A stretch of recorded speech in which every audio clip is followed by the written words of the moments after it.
like switching. Yeah. Or should I do it on my phone? I don't know.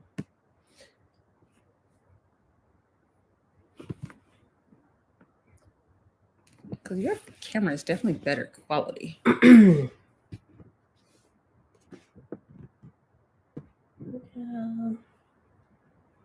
Pull it up on your YouTube. I guess I could. I have.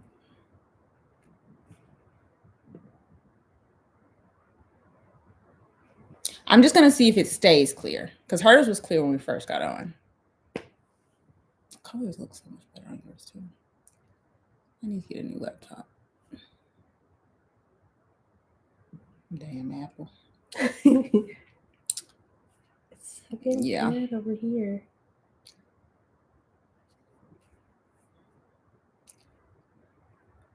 Maybe my connection takes priority. I don't know.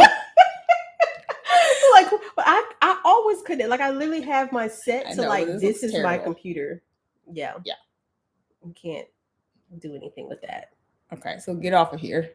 All right, guys, come over to my channel. Okay. Is it still staying? Yeah. Can you move your laptop? You're done. I'm gonna take this off though. Yeah. I don't like that yellow. Okay. Does that look better or worse without the yellow in the back? I think it looks better. I turned the lamp off. Or did we like that? We like the ambiance. I don't think it took away. I think I liked it. Yeah.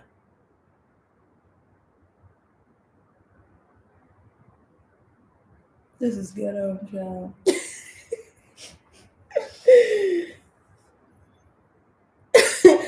This is weird. Some dedicated folks in here. Y'all are.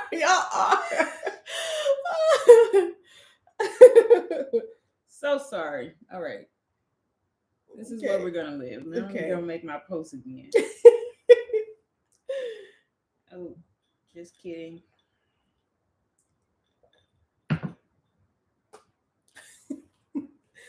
We're some dedicated folks. I gotta change the YouTube and we're starting at 6:30. Finish cooking. I know you guys are fixing up some plates and stuff. Just finish cooking. Let me tell them to here. My channel.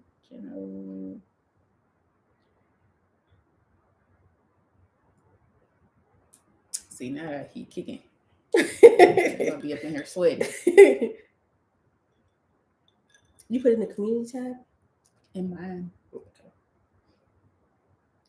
Yeah. Thank you for coming over. Yeah. So sorry. That's good.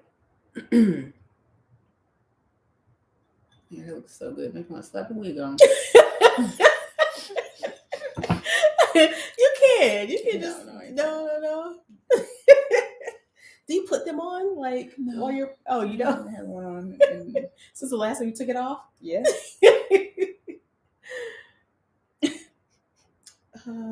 Okay. We're here now. Yes. Thank you guys for your dedication coming on over.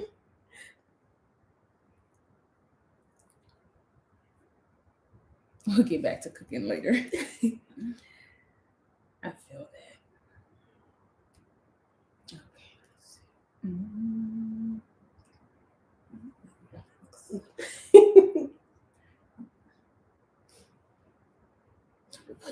Don't do that. I put text over it. Oh, okay.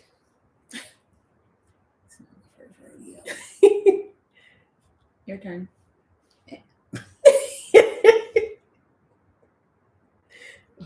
Back again. Look like a little ding dong. We are live on my channel.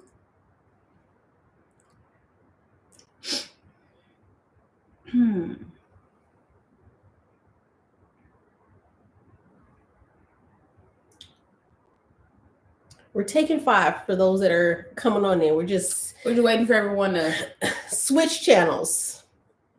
apparently Janae's Wi-Fi, even though I've set this as one of my home Wi-Fi's, it's like clearly taking priority I think over. she only got so much, you know. Oh, Josh is down there sucking it up, sucking it up.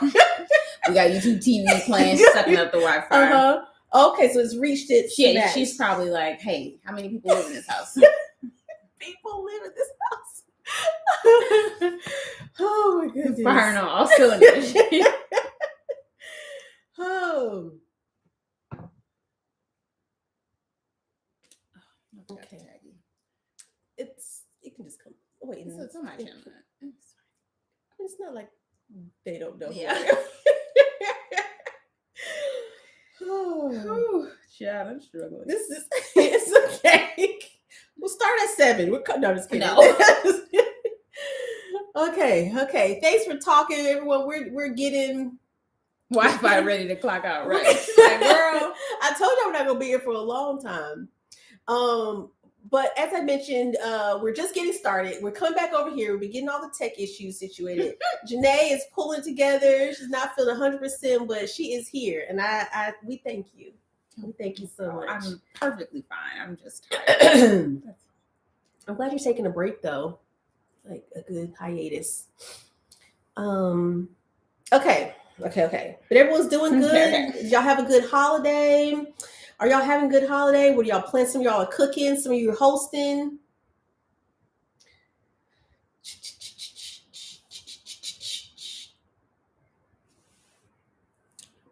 And these questions y'all submitted. I said ask somebody else to do it.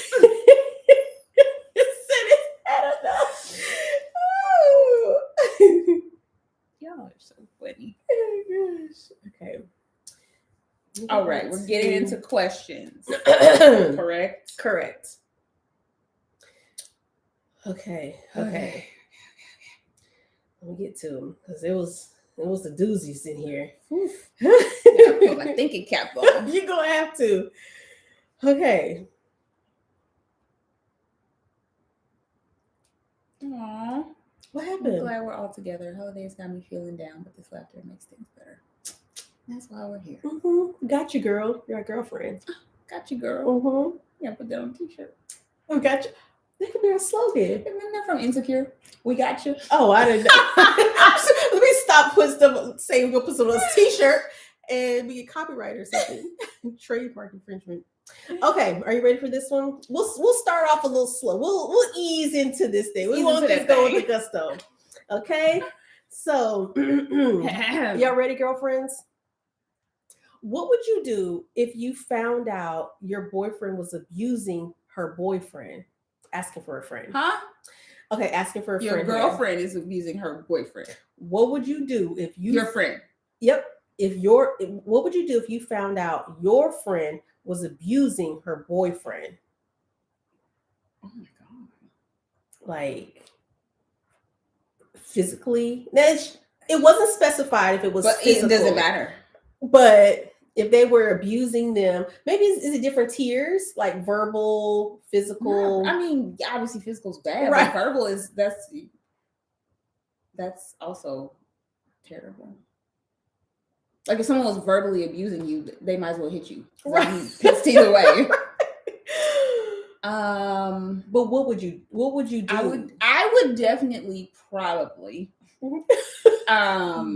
talk to the guy, like inquire, like blink if you're in trouble. No, but definitely like a pull you to the side, kind of like slickster. Hey, how are things? How are you?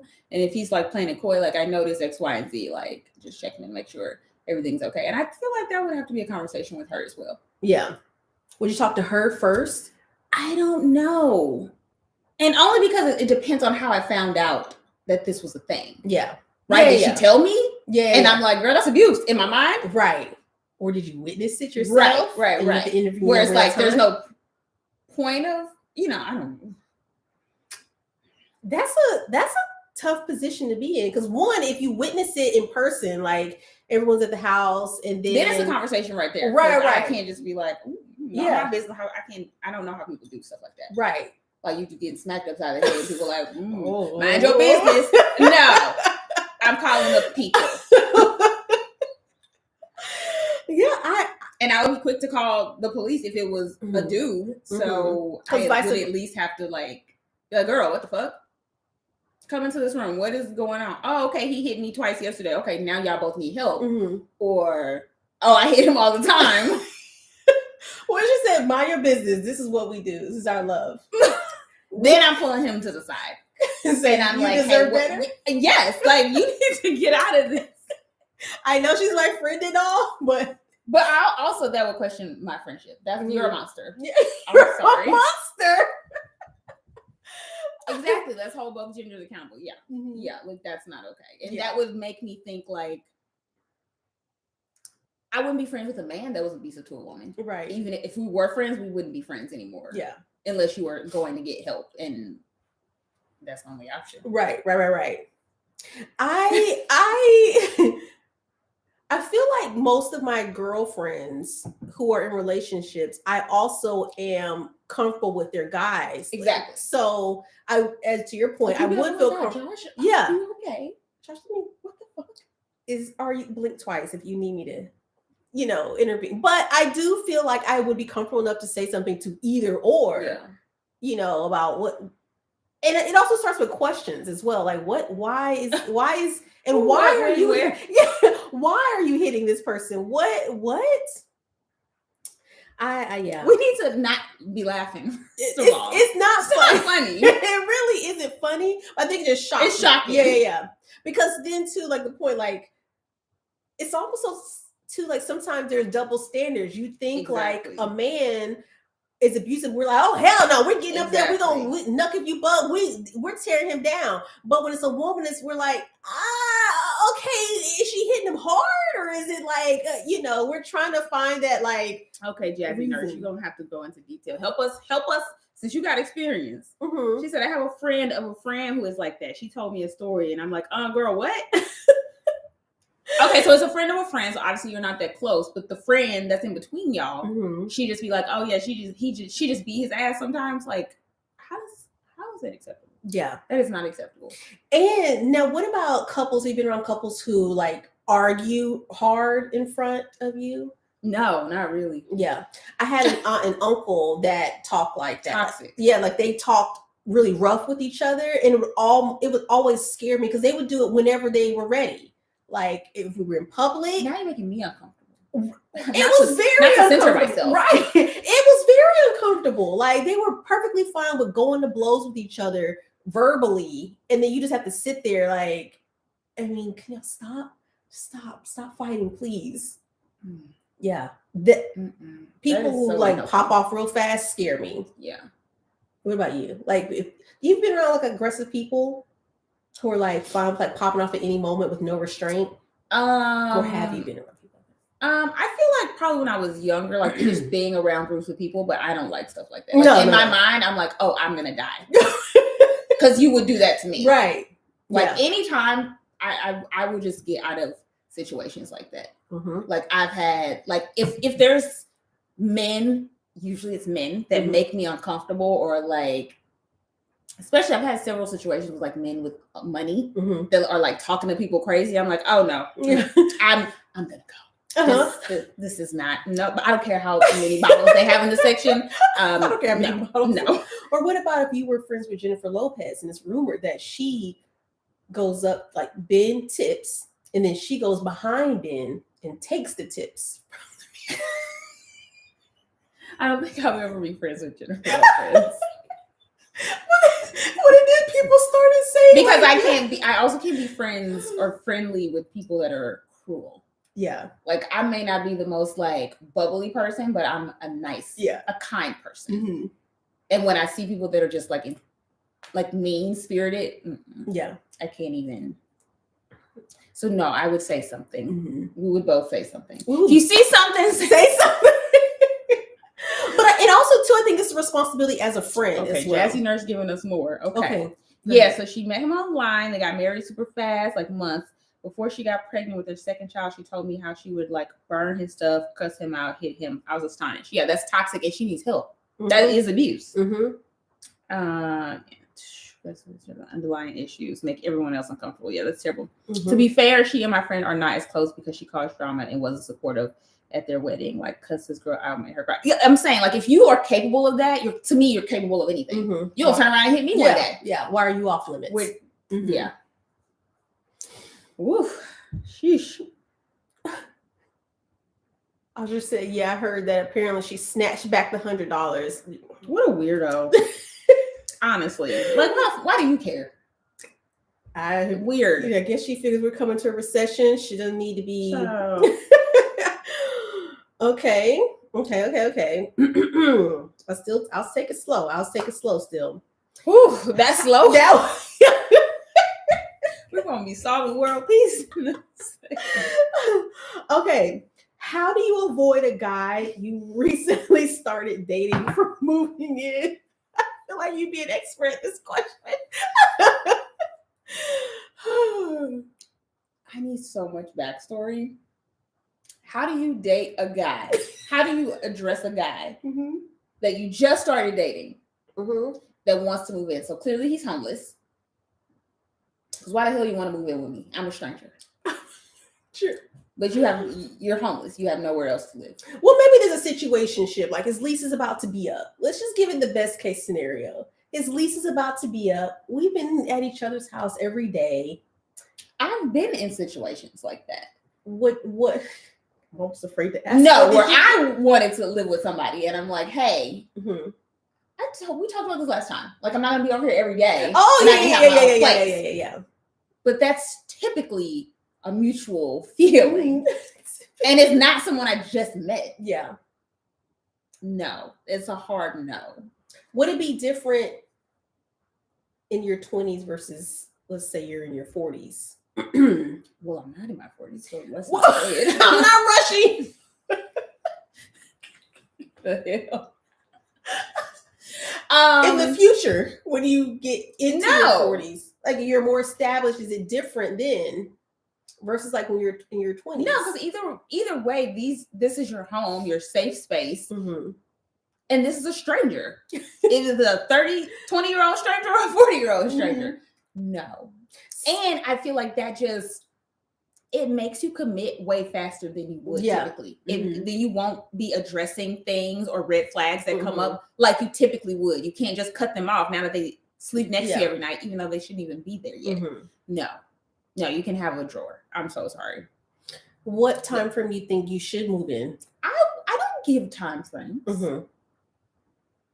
Is there a minimum? Is there I don't. I mean, me and Josh lived together like immediately. So what was the difference? It just happened. It wasn't a conversation. Literally, it was just like, oh, we spent the night one night and spent the night next. Which goes back to it's mutual. It's like very mutual. Blend. Like if I didn't want him there, I would be like, hey, like you need to get your shit out of that drawer. Out of that drawer and go. Yeah. Or like, oh, I think we need I just want to use some space tonight. You can say it very nicely. Like, oh, been over here like the last week. Like I just really want to have a little me time. Which I think kind of goes back to what we said in the last one, is that you do need to be firm on the things that are your non-negotiables. And even if it comes down to time frame, like here are a couple things that I would like us to make sure we have this certain conversations about. What if you move in and all of a sudden now I'm pregnant or whatever, and we haven't even discussed what your credit score is yet. Like we haven't even had enough time to know like what your hygiene habits are. Maybe it's something I can't deal with. What if you having coming over means now here comes your friends, and maybe I don't like people in my house. It's all those come and with it's it. like knowing the type of person you are. Now I have lived with several people, and baby, I will move out in a month. But I feel like a lot of people stick with things because they don't want to look foolish, or they don't I have lived with somebody for 1 month and been like bought furniture and everything. It's going in storage because I'm going home to my mama. No, I'm living too hard here. Sir. No. Can't even go to Forever 21. No, get me out of here. Get me out of here. But a lot of people would just be like, no, we gotta stick it out. So if you're one of those people, then obviously you can't just be flipping and flopping, because then you're gonna be stuck in something. Yeah. Don't get me to tell this. Stay single. Hygienic habits, Yeah, and that's important. I even have a family member, and I'll even go back to myself. I was with somebody that was so dirty. I mean, How did you not notice? it was almost like You moved in with him? No, we moved together. Like we went to our. But did you used to go to his house? Well, He didn't have a house, and here we are. So again, we have to let's come back a couple of years. Don't put this as present day Akita mind, okay? I have a 20-year-old mind. I rest my case. I have a 20-year-old mind, and then here's a 30+ mind, 35+ mind. Okay, they're two different people. Don't cancel me yet, guys. Okay, so this guy at the time, he was living with his mother. So yes, it was clean because mom cleaned it. The lady, said, I got a new mama. She had good standards. It was the place because men be homeless. So I was like, oh, this is great. So again, once we got in together, it was like this was Akita the homemaker. I was like, oh, you're not clean. Like it was just like okay, maybe you're having a messy month or a messy day, and just like it was even just going through it. But I say this to say, I also have someone who said that they were broken up with because of how unclean they were. Like that was the reason. They were like, "Oh, we're breaking up." Why would you even say that? Baby, it was enough. Get that that person said they had enough. They couldn't take it, and the guy told you this. No. Oh, so this is someone broke up with someone. Someone else broke up with someone else. Seeing someone, and they said I was broken up with. No. So another couple said that their partner said that we can't go together anymore because you're not clean. So that's a big one. That's a big one. Oh, child. What was the question? How do you tell somebody you can't move in? Oh yeah, they can't move in. You tell them. Mm-hmm. If that is your non-negotiable, you need to be firm and have your reasons. Explain. Mm-hmm. Maybe we can in X, Y, and Z when I feel comfortable. I'm working through some things. I'm in school and I want to finish X, Y, and Z. I'm focused on whatever right now. I want to date you. I don't know you, stranger. Stranger danger. Okay, so let's go to pivot a little bit. What do you feel now? The pandemic. I would say I'm not looking for a roommate. Fair. I really like my space. Mm-hmm. I'm just not ready mentally for that. Mm-hmm. You know, I really want to see where things go. I want to take it slow. Mm-hmm. You can do all the pleasantries. Yeah. But I also even feel like that's very valid. Like that's not even, it doesn't even need a lot. No, I don't think we should move it. It's moving too fast. Mm-hmm. And it doesn't, I think too, the thing is people need to be okay with being met with opposite opinions, because I also know that there are men that's like, what do you mean? Like, we cool, we love each other. What you mean? I mean, no. And that's the answer. Why not? I don't want you to. See, this Akita can say that. The other Akita, she come a long way. Look, the baby girl. What do you feel is the best way? You know, now that the pandemic's over, we have lots of little feathers. What do you feel is the best way to meet a good man? They put good man or a good woman. Honestly, no. I would say through someone, through mutual friends, some type of activity, you know, or a sport, something where you get to see people's personalities, and the types of groups they surround themselves with. Honestly, I feel like that is just the best case scenario. Some type of group, organization, function, league, something. Because I mean, even work, I met Josh at work, but literally he was like a very dependable, like all amazing qualities. If he would have been a terrible person at work, he would have been a terrible person in a relationship. Right. And I feel like you get to see so much about just how a person moves and operates and interacts with others. Like he was always respectful, always thoughtful, always kind. So, people can hide who they are. Yeah. And it's nice to be able to see how they interact with other people. Yeah. What other people have to say about them. Mm-hmm. It's like getting a referral. Like It absolutely is. You can vouch for a referral if I get this juice. Okay, you said it was good. I'll get it. But without having a background, at least you check get or to something. start from you're not starting from zero. Yeah. I had someone say something earlier here. Yes, in spaces you enjoy. Exactly. Now you already have something in common. Totally you can hear how they laugh.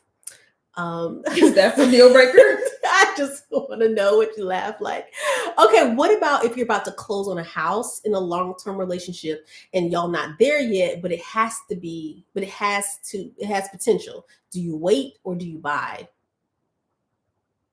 You buy. Mm-hmm. Because you don't want, when it don't work out, there's going to be a huge regret if it doesn't work out. So sorry, I don't want to put that on your stuff. But if it doesn't work out, I feel like that would be a huge regret. But let's not admit that would be uncomfortable still in its sense. Like to still have the conversation like, oh, I'm buying this house, I'm buying friends. You're excited. You're talking about because when a man wants something, he wants something. Yeah. So if he wanted to have a house with you or he saw a future with you, I feel like he would also be like, how can I be in this? Or, oh, baby, like I'm thinking in 6 months, this is a forever thing. Like maybe hold up. It depends on what the conversation is like. But if you just coming along and just sitting in the passenger seat while I'm looking at houses without a care in the world, I feel like you're not seeing a. But I think in this scenario, and I don't know all the details, but I think what's happening is we were dating while my house was also already maybe being built, or I'm moving forward with the plan. So like we just have, and houses can take a minute. We got a couple months now under our belt. And now it's like, do I buy this house with you, put you on the deed, or not? But I do think, to your point, don't delay something that you already had going on. That you've been working towards. Because one, these interest rates are changing by the second. Two, he or she could die. And now you've not bought your house. And that is, no day is promised. So while you're waiting, just go ahead and get what you want. Yeah, I would still go about this as you were. And they can, if things work out, they can fall in to place, or y'all can figure it out and sell that house and buy a new house. But don't put your plans on the back burner for something that's not guaranteed. Yeah. That you've already been planning for. That would be like when people like don't go to college because they met someone, or don't move for the job of their dreams or something. If that man wanted to, he would. That's true. Okay. He can come visit. Exactly. Okay, let me take a step back. She says, I have no details. It hasn't happened. But I am dating someone seriously and I'm buying my house. Okay, well there you go. That's our 2 cents. There you go. There's our 2 cents. How do you deal with friendships changing?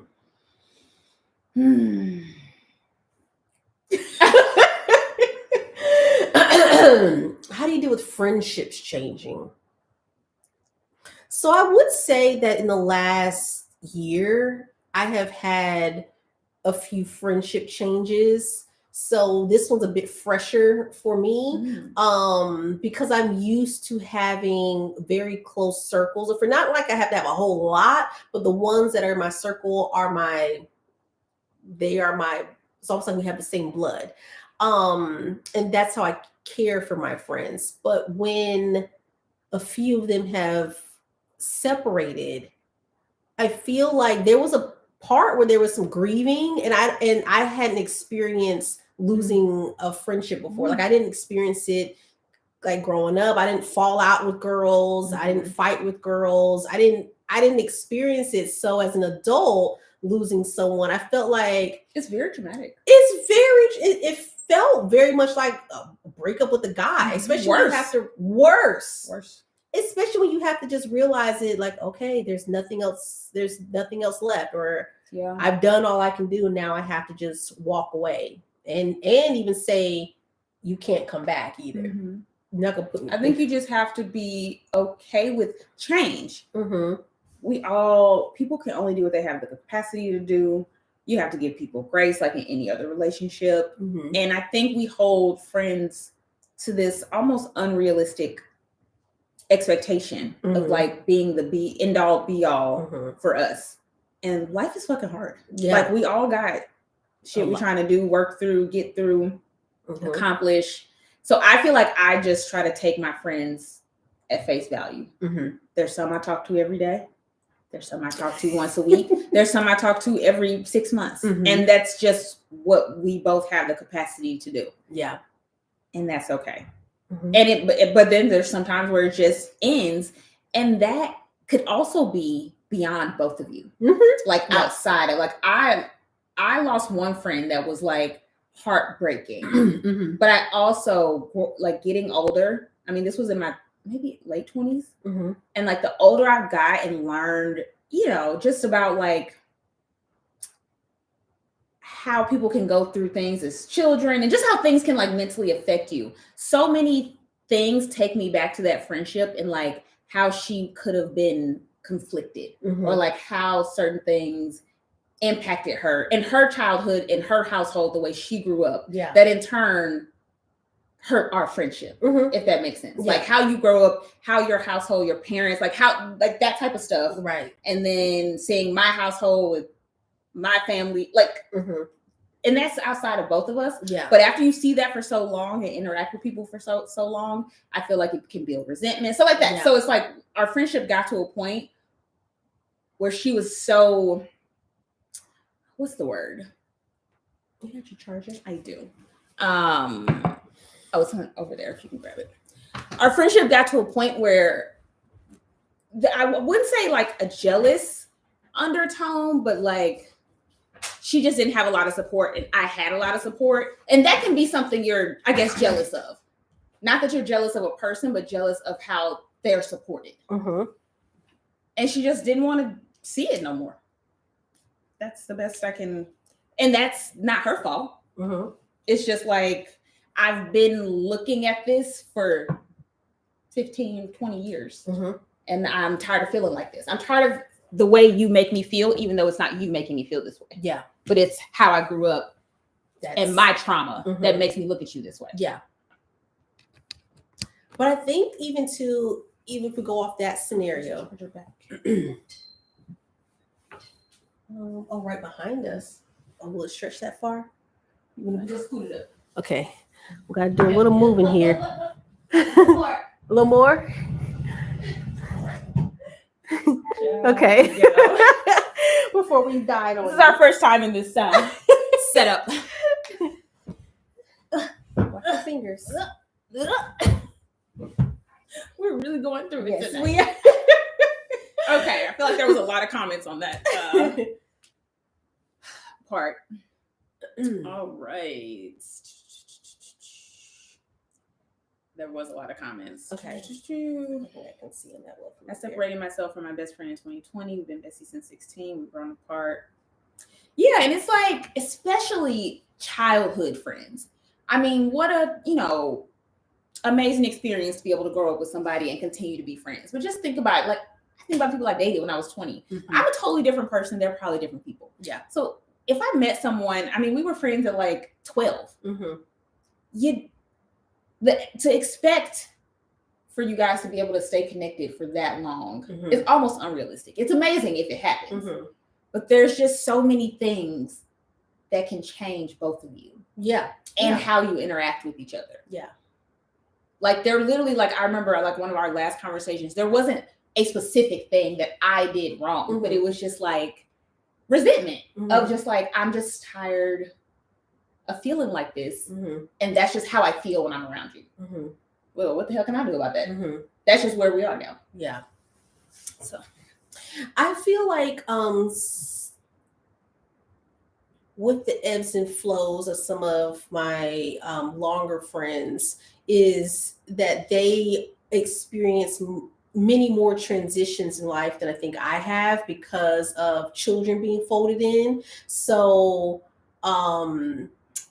they have more responsibilities in their day to day. They have more people depending on them. So I think that I play a role of being a release, like whether it's comic relief or just encouragement or whatever the case may be.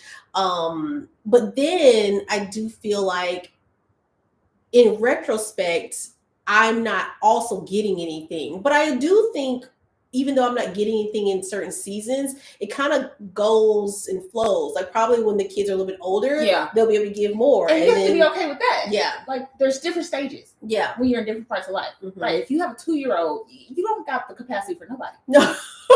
And that doesn't mean we never talk again. Yeah.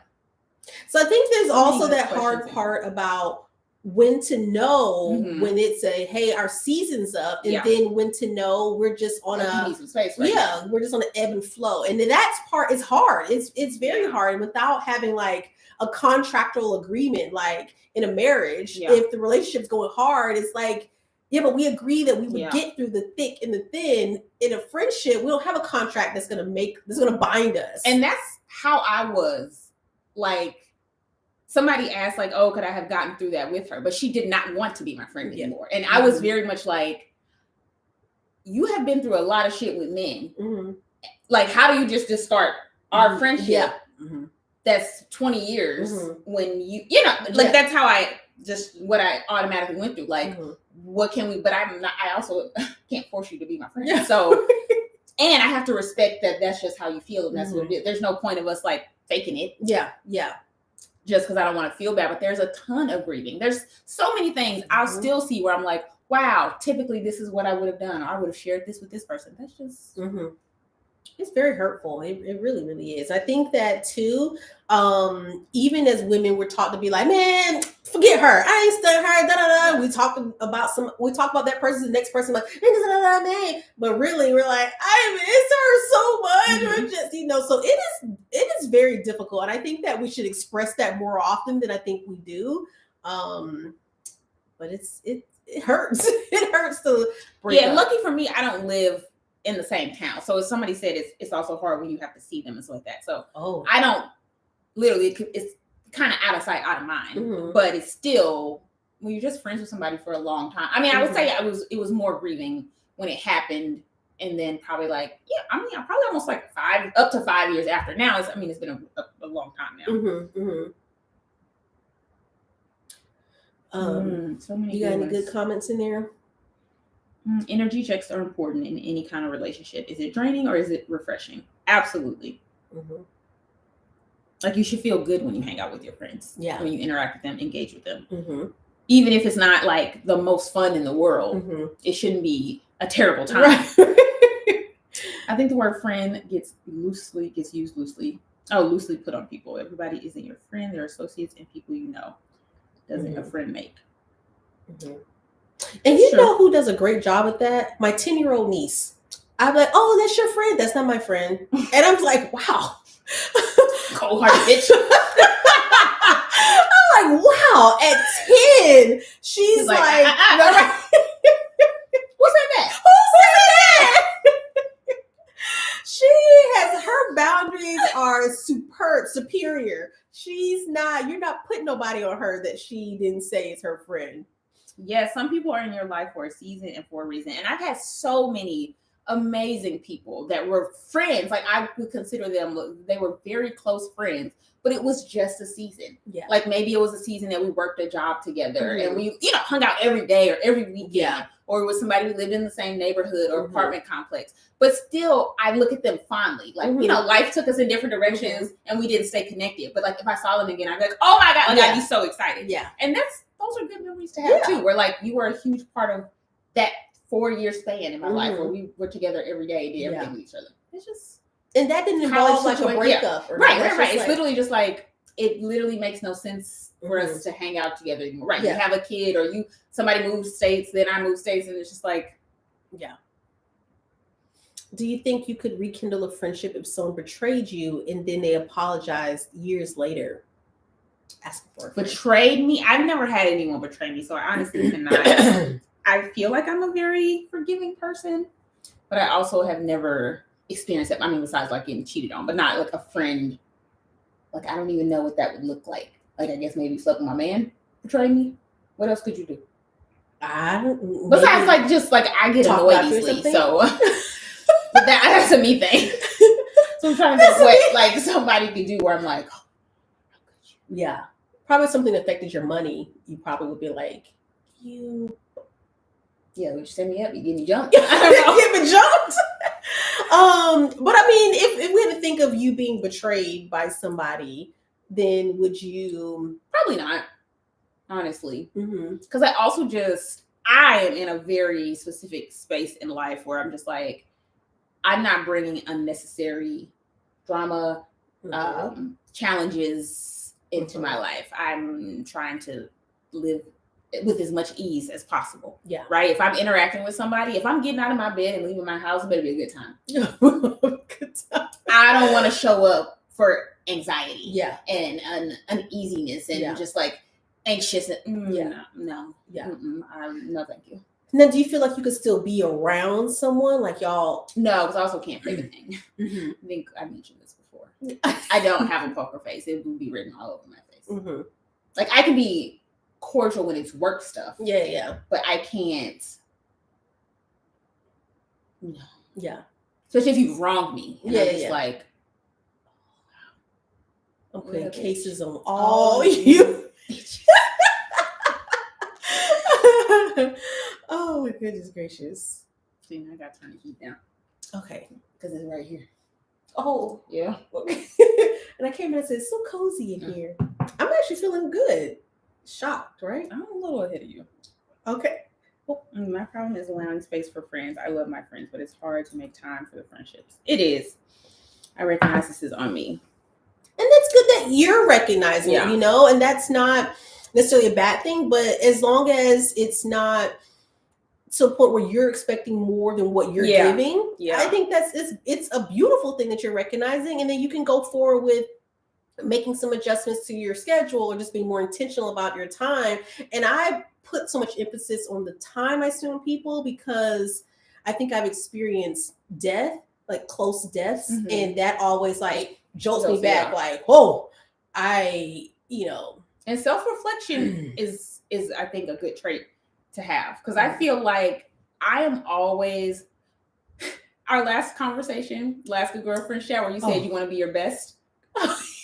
That's how I am when I interact with my friends. Like, I want it to be a good time. So I'm very self-aware. Sometimes I don't got it. You know, like sometimes a friend will call and I'm like, my energy is not where I want it to be when I haven't talked to you in 2 weeks. I don't want to pick up the phone and be like, yeah, I'm feeling really shitty. Like, what's up? I want to be my best self, but sometimes I'm like, okay, bitch, it's been 3 weeks. Like, you need to call such and such and get it up. Yeah, get it up. But I'm very self-aware, where sometimes I'm just like, I don't want to even answer the phone or because I don't want to give you this. Not that anything's wrong, but I just want it to be a good time, a good exchange, and not like, all right, girl, I'll call you back. But I think with your circle, like I've met, they're all far. I've met too. No, even with that, I feel like we know you well enough. Yes. Like, I think if you have someone else who's beyond that, it may take a minute to know that part about you. Like, I feel like I've had to get that with the new people. With the new people. Yeah. But the core. Yeah. They know. We know. Evan's like, you want to talk? I'm like, no. It's like, okay, love you. He'll be like, oh, is it too late? Yes. Sorry. The tide has turned, my friend. You said 8, it's 10. And you know, one time you were at my house and you were like, I'm so cranky. And I was like, why? You were like, it's me. It's me. I woke up this way. I was like, oh, okay. And you went upstairs and you minded your business. I was like, well, that's the way to solve it. I'll see you when you come back. But I don't think I ever told you, like, but that's exactly how it happened. You were like, I'm in such a bad mood. Because it's a self-reflection, and it's also like there's things about ourselves, if you self-reflect and you're Yeah. self-aware, Mhm. there's so many things about myself that I don't like. Mhm. Like, oh, I'll see something and people are like, oh, I wish I was more like that. I hate that I get annoyed this easily. But it also makes me very aware. Yeah, I'm like, yeah. bitch, it's you. Yeah. It's a you thing. Yeah, yeah, yeah. Don't be putting it out there on You these did. people. You They've done very- nothing wrong. You very quickly said, "It's me. It's me. It's me." I got to get out of here. Because I was like, "Well, what do you need?" What I was ready to go into like, I must make you something then. I don't remember the question. Oh, I just said I don't forgive, but God does.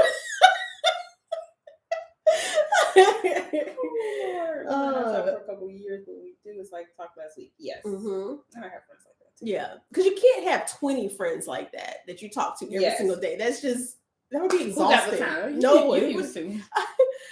Yeah, you don't know. I would give my friends Oh, all. I would have nothing left for myself You've been talking all day. all day. What have you done? Nothing. I have done nothing. I solved 20 problems. Oh my goodness gracious. Have you guys talked about blending new friends with more established friends? This is a good one. Ooh. This is a good Okay. Because that takes me back to the friendship I was talking about. Okay. Tell us. But also, all of my friends can get along with each other. Mhm.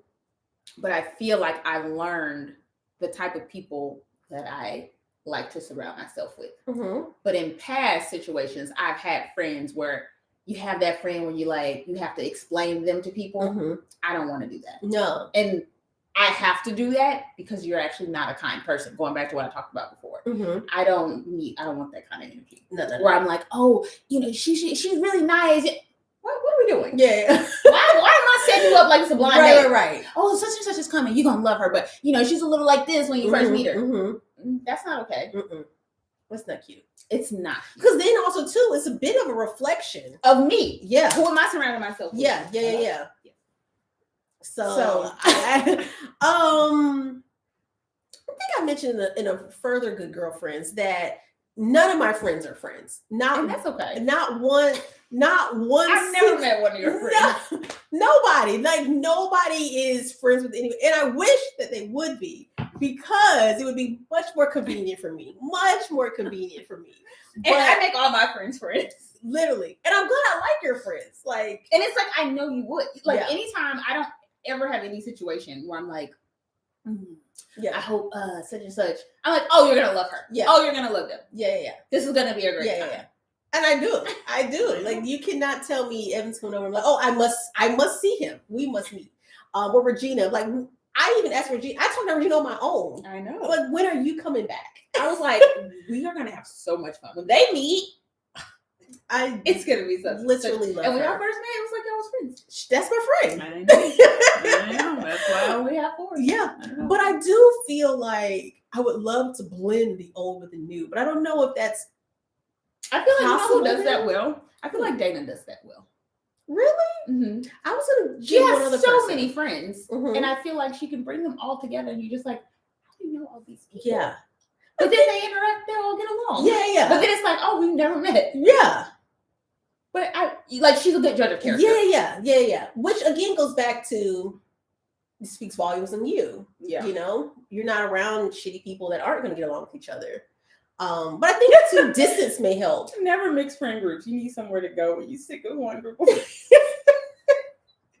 Well, that's very Yeah. different though. Having friend groups. Yeah. That I don't have friend groups. No, I haven't had that in a very long time. no. And I always find that to be seemingly very overwhelming when I see, because I feel like that's always where drama comes.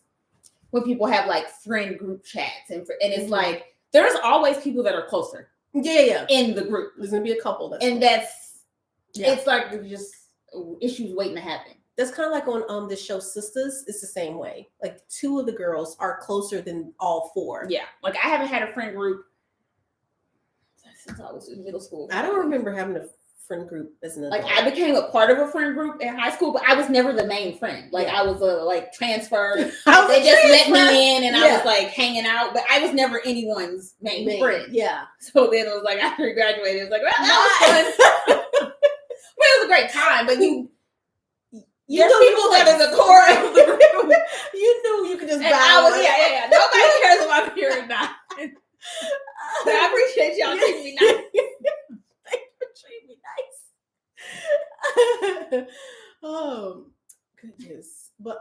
Now I did try to blend friends, and one friend was like, "I don't want to be friends with nobody else. You're my friend, and this is who I want to That's be." what it is. And that's you gotta respect that. and they were very upfront with me about it. And was ugly to the new friend I tried to introduce them to. They were like, "I said I didn't want to be friends with anybody else." Somebody said as you build, hold on. Oh, as you build, the circle really becomes smaller as you build. I can see that. Because too, speaking on building, you're like it's like a house. Like now you've been in here a year, almost 2 years. 2.5. No. I know. I just said it. Josh told me 2.5. Yeah. Wow. Like, how do I even have a house? That's crazy. Well, so now you've noticed that the house has settled in places. Yes. Cracks everywhere. Yeah. So I feel like that's kind of like what happens with people. Like our foundation settled, and so now you know who you are. Yeah. You know what you want to attract, what you want to be around. Yeah. And I feel like all my friends are more fun than me. That's something I've learned. Like that I'm attracted to as I like meet people. You're attracted. Like they bring out the best in me, but they're also more fun than me. Yeah. So I'm never worried. Like, oh, when you meet Evan, he's a great fucking time. Yeah. He's better than me. Yeah. So you're gonna love him. Like me, you're gonna love him. Oh, Regina, she's the life of the party. You're gonna love her. She's so hilarious. You think I'm funny? She's funny. Everybody's better than me. Most of my friends are introverts. They're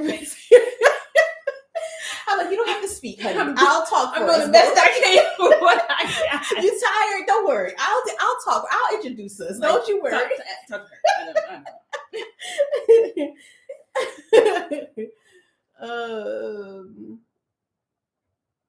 Oh, we have been here tonight. We got 500 people. Wow. Hey, queens and mates. Okay, you ready for another question? You got something going on in here. So I feel like they're ready. Let me turn the heat down. Okay. I won't ask this next one till you get back. We're gonna spice it back up. Oh, sorry. We're gonna spice it back up. We'll spice it back up. I hope y'all having a good time so far. Make sure you're telling your friends and family to get on in here for this Christmas Eve Good Girlfriends chat so they don't miss it. Let me see. I'm gonna wait to ask this really good one in a little bit.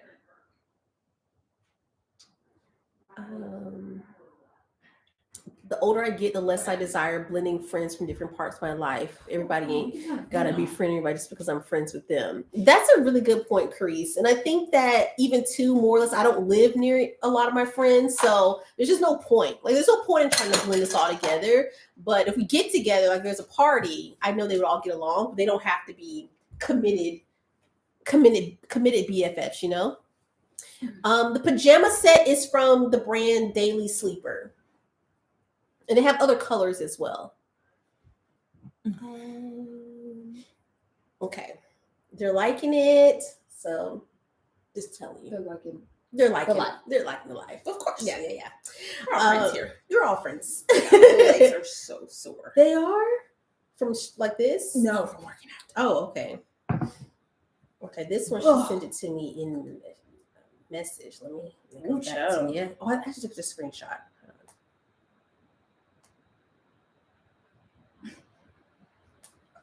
The drinks have kicked in. Heat been turned down. Well, I turned the heat up because we usually keep it on like 72. And it was freezing all day. So then we kicked it up. I knew that was a lie. Mm-hmm.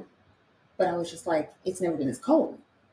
We're like almost 5 years in our house. We cannot regulate it for nothing. I mean, it's either it's an icebox. Freezing or keep it on 68. But when you go from upstairs to downstairs, it's drastically different. Like, nonetheless, here are you ready for this one? Eh? Okay, you better hold on to your wig. Oh shit! So, okay, y'all ready, girlfriends? Okay. So a friend of mine knows her man has another woman for years. And he travels out the country with her, but it's none of my business. But here we are. But I can't give any more advice or my opinion. Do I tell her I'm not answering any more of these questions, or should I just keep listening as a friend? Oh, your friend is the guy. Hold I'm on. assuming this friend So- is the female, the friend of the wife.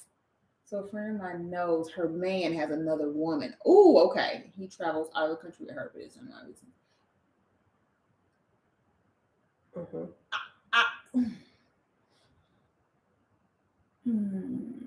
I'm trying to think of friends that I've had with drama. And I am very much like, of course, you can confide in me. I will never judge. But I'm only going to give you my 2 cents so many times. And I'm not about to go around and around. There's only so many cents Right, we're I not going to have. talk through it. And Keep if we recapping. refer to the last time, do that. But Mhm. as a friend, you know, do they still need your just support or just listening? You know, sometimes people just want a shoulder. They don't always want the answer. Mhm. This reminds me of something. But we're at years. Right, exactly. This reminds me of a show where somebody was just like, I don't want to hear about it anymore. Oh, it was Sex and the City. She Okay. was like, Miranda was like, if you go back to Big, like, I don't want to hear about it. Again, we Mhm. already know he is just going to fuck you over. Mhm. I don't want to hear, no calling, no crying, no, like, None of that. I don't want to hear it. Mhm. And it was just kind of like, I can only do this so many times. Yeah.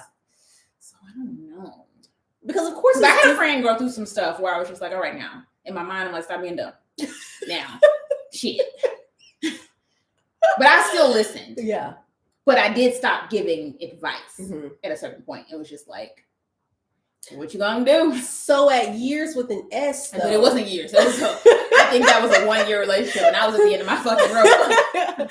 Do you put your foot down at years with an S and say, I think you just like try. Miranda did? I would still try. I don't know, because that seemed harsh. But I totally get it. Mhm. I totally get that if that's your capacity, that's what it is. Mhm. But I would probably still listen and just try to like change the subject or Yeah. be like, okay, well, good luck, or like, Yeah. let me know if it's something, you know, like we're gonna Yeah. quickly get through this. We're not gonna, this is not gonna be the whole thing. Yeah. Now, I think to Miranda's point, it was kind of like every time we get together, this is the topic, Mhm. and that's not, can we just have lunch? Yeah. Like, so it depends. Yeah. If that's the only thing we ever talk about, then I would have to put my foot down. Mhm.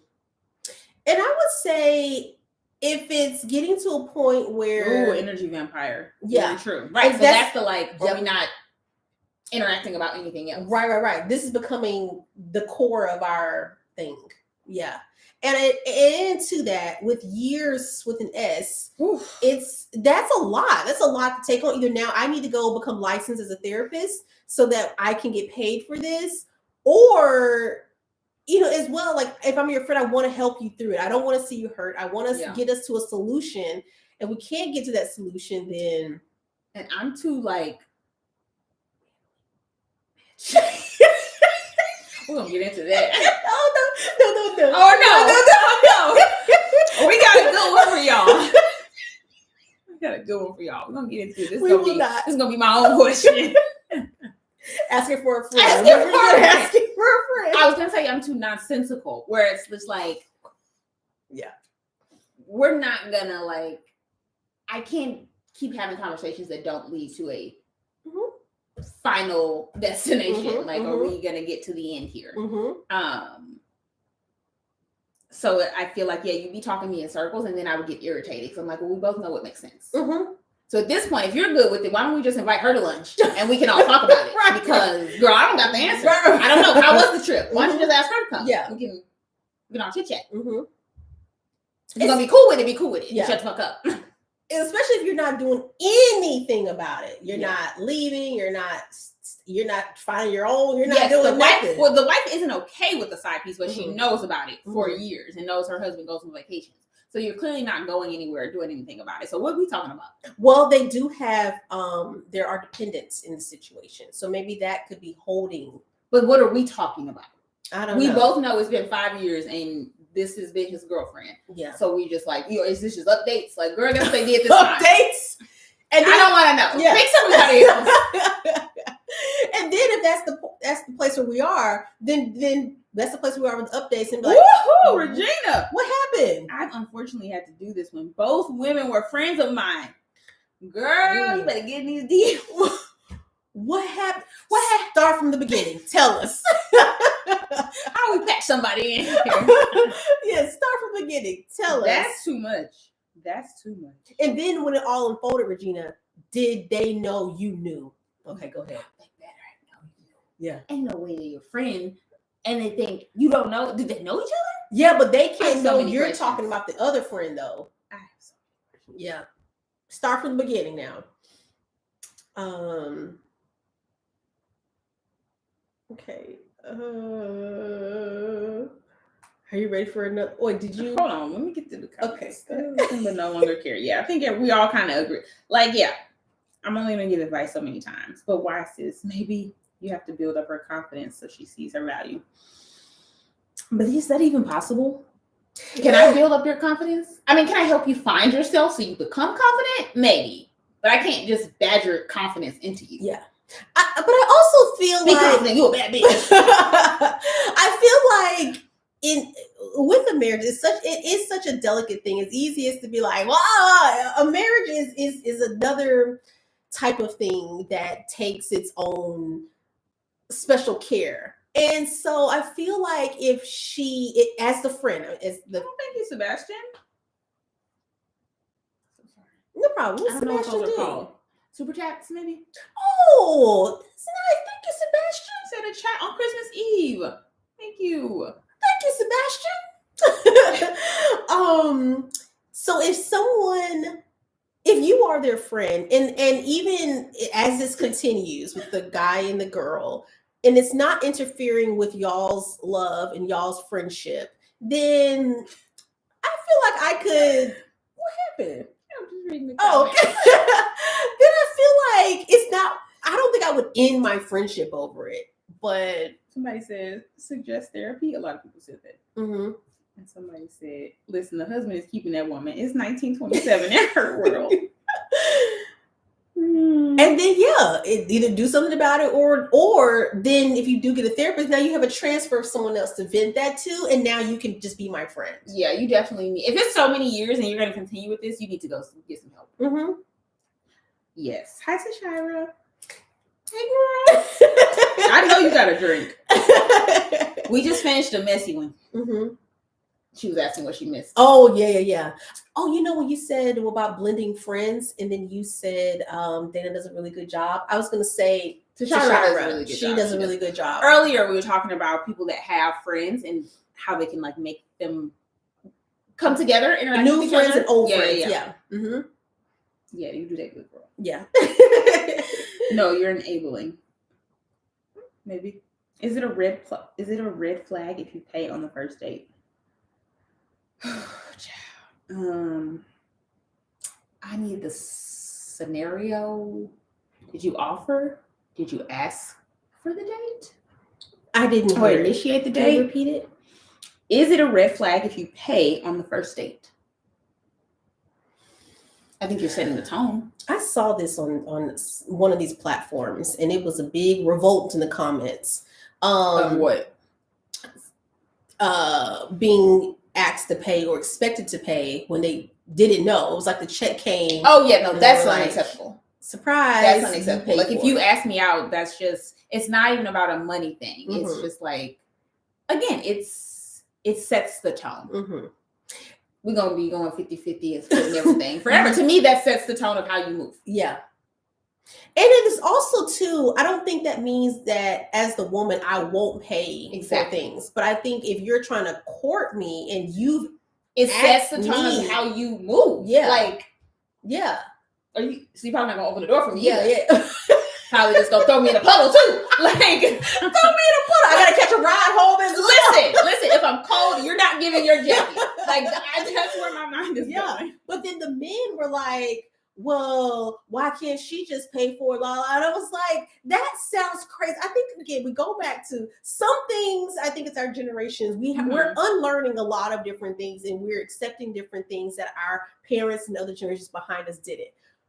But being a gentleman, it's just there are core things that I can't let just. And here's the thing: most men that have been in healthy relationships and treated a woman good know that women will bend over backwards and do almost anything. My love language is gift giving. And like, if I love you, baby, I'm gonna buy you everything. But that's right. We gotta get there. Yeah, but yeah, if you're with somebody and they are really fucking with you, Yeah. they're gonna pay for things. Like, oh my god, let me treat. A Mhm. movie's on me tonight. Like, I'm gonna take you out. But that's gonna happen. Yeah. It's not about you're never gonna get a gift or get things paid for. But you would know that if you ever gotten there. But you too busy penny pinching on the first damn day that you asked me on. Yeah. You asked me. And if you feel like, and then one of the guys was like, but if I'm single and I'm trying to date and get to know, I have to go on several dates with we several both walking people. on the outside, right? We both on the curb. And my thing to that was they were like, well, I have to go on several dates or I'm talking, then you need to manage your finances. Then you. Now, why are you trying to date 15 people at one time? Well, they're not ready. Playboy. Well, I feel like if I was a single man and if I dig into what? Are you trying to talk about my dating history? No, I don't want to talk about your dating history. If you want to go there, I can go there. I don't want to go there. I was trying to simulate with because I had to eat. I think I was trying to simulate with your thought process, and I was just She's basically calling me a man. No. No, but I feel okay. If I was a single man, yes, not like a player, I'm just a single man. Yes. And how many dates are you going on? They went on a lot. So if you're going on a lot, then the men must be going on a lot. Like they should, because I'm the prize. They vying for my love and affection. But there are other prizes too out there. Not as me. They was all trying to get me, and beloved. That is true. You are top notch now. You're superior. Okay, they better come over and get one of these. I know. I know you are the prize. However, right, then he can't afford to date. Now, is that a thing too? Yeah. Can you, if you don't have money, should you be dating? Because here's the thing: if you're doing what you're supposed to do, you're setting up the whole date. So that means we're going to Mastro's or we're going to Applebee's. You get to pick. It's your money. You decide. Right. So if you can't pay for a 2 for $24, you probably shouldn't be in these streets. You should probably be focused on you. Because you can go to like paint and sip. You could give us a picnic in the park. You know how romantic that would be? You know what? You can go to the aquarium. That is nice. But y'all so lazy. Oh, child, don't give me cool. Ouch. In the best way though, because I agree. It's laziness. If you could just be creative and thoughtful. I dated plenty of broke people, not plenty, but a few. And we still had good times and did fun things. And I wasn't like, this date only costs $40. Yeah. And that's the thing. I think what men miss, I don't know if it's because they're not taught, there may be a lack of education. That truly may be a thing. But it's everyone's one. It's like if you would just be more thoughtful, if you would just think about it. Use your common sense. Are you new here? Like, if you would just think beyond like, oh, I just bought her this necklace. I don't want a necklace. I came here with a necklace on. I didn't ask for this. Why? Shona said it doesn't matter who asked first. If it's the first date and he don't pay, there won't be a second date. Especially if you slide that thing over to me and then just sit. Oh my God. This happened to me before. Start from the beginning. Start from the beginning. Okay, let me. Oh shit! I gotta dial it back. Okay, this is an oldie. Okay, now people that know St. Louis, the first red flag was that this man lived in East St. Louis. Okay, East St. Louis. We got that note. That's where the clubs that stay open until 5 a.m. That's where they are. So it was already I should have known. And then I had to pick him up, child, for the day. Already in East St. Louis. So already going far. I went through great lengths. He must have been fine. I don't remember, but he must have been. And we go to some restaurant that he picked because I don't know East St. Louis. It wasn't expensive. And I remember the bill coming and we were sitting there for a fucking eternity. Just with the bill in the middle. Wow. And finally, because I wanted to take my ass across the water and go home, I just picked it up and paid. And what did he say? I never saw him again. I don't remember. You know what? Oh, I know he said something. Actually, tell me what he said. I'm a terrible person. Actually, I left him there. Okay. Okay. So okay. How did you? If y'all, I told him because to you the bathroom. drove, you Yep. drove, Yep. and then you drove off. I drove away. I drove away, left him there, and then he called you. And then what did you say? Oh, I just didn't answer the phone. But I remember after that going back to the club, I met him at and being like, God, I hope I don't see him. He's not gonna be my ass. Yeah. Because he's from East St. Louis now. Yeah. So That is what happened. Wow, I really pulled that one out of the sometimes depths of things just get triggered. They just get jigged back there. But we never saw him again. No, we never saw him again. He probably couldn't afford to get back over there. You just left him there. But I remember that. I remember he was taking so long, and I was just like, we weren't that far from his house, though. Yeah, someone could have picked him up. Somebody. I mean, he lived with somebody. He didn't have his own apartment. East St. Louis, good times. I need to write a book. You know what? I might have to write a baby book. Mm-hmm. We talked through your goals. Maybe we should probably add that one. Okay, so another question here. Or unless you have something in the chat.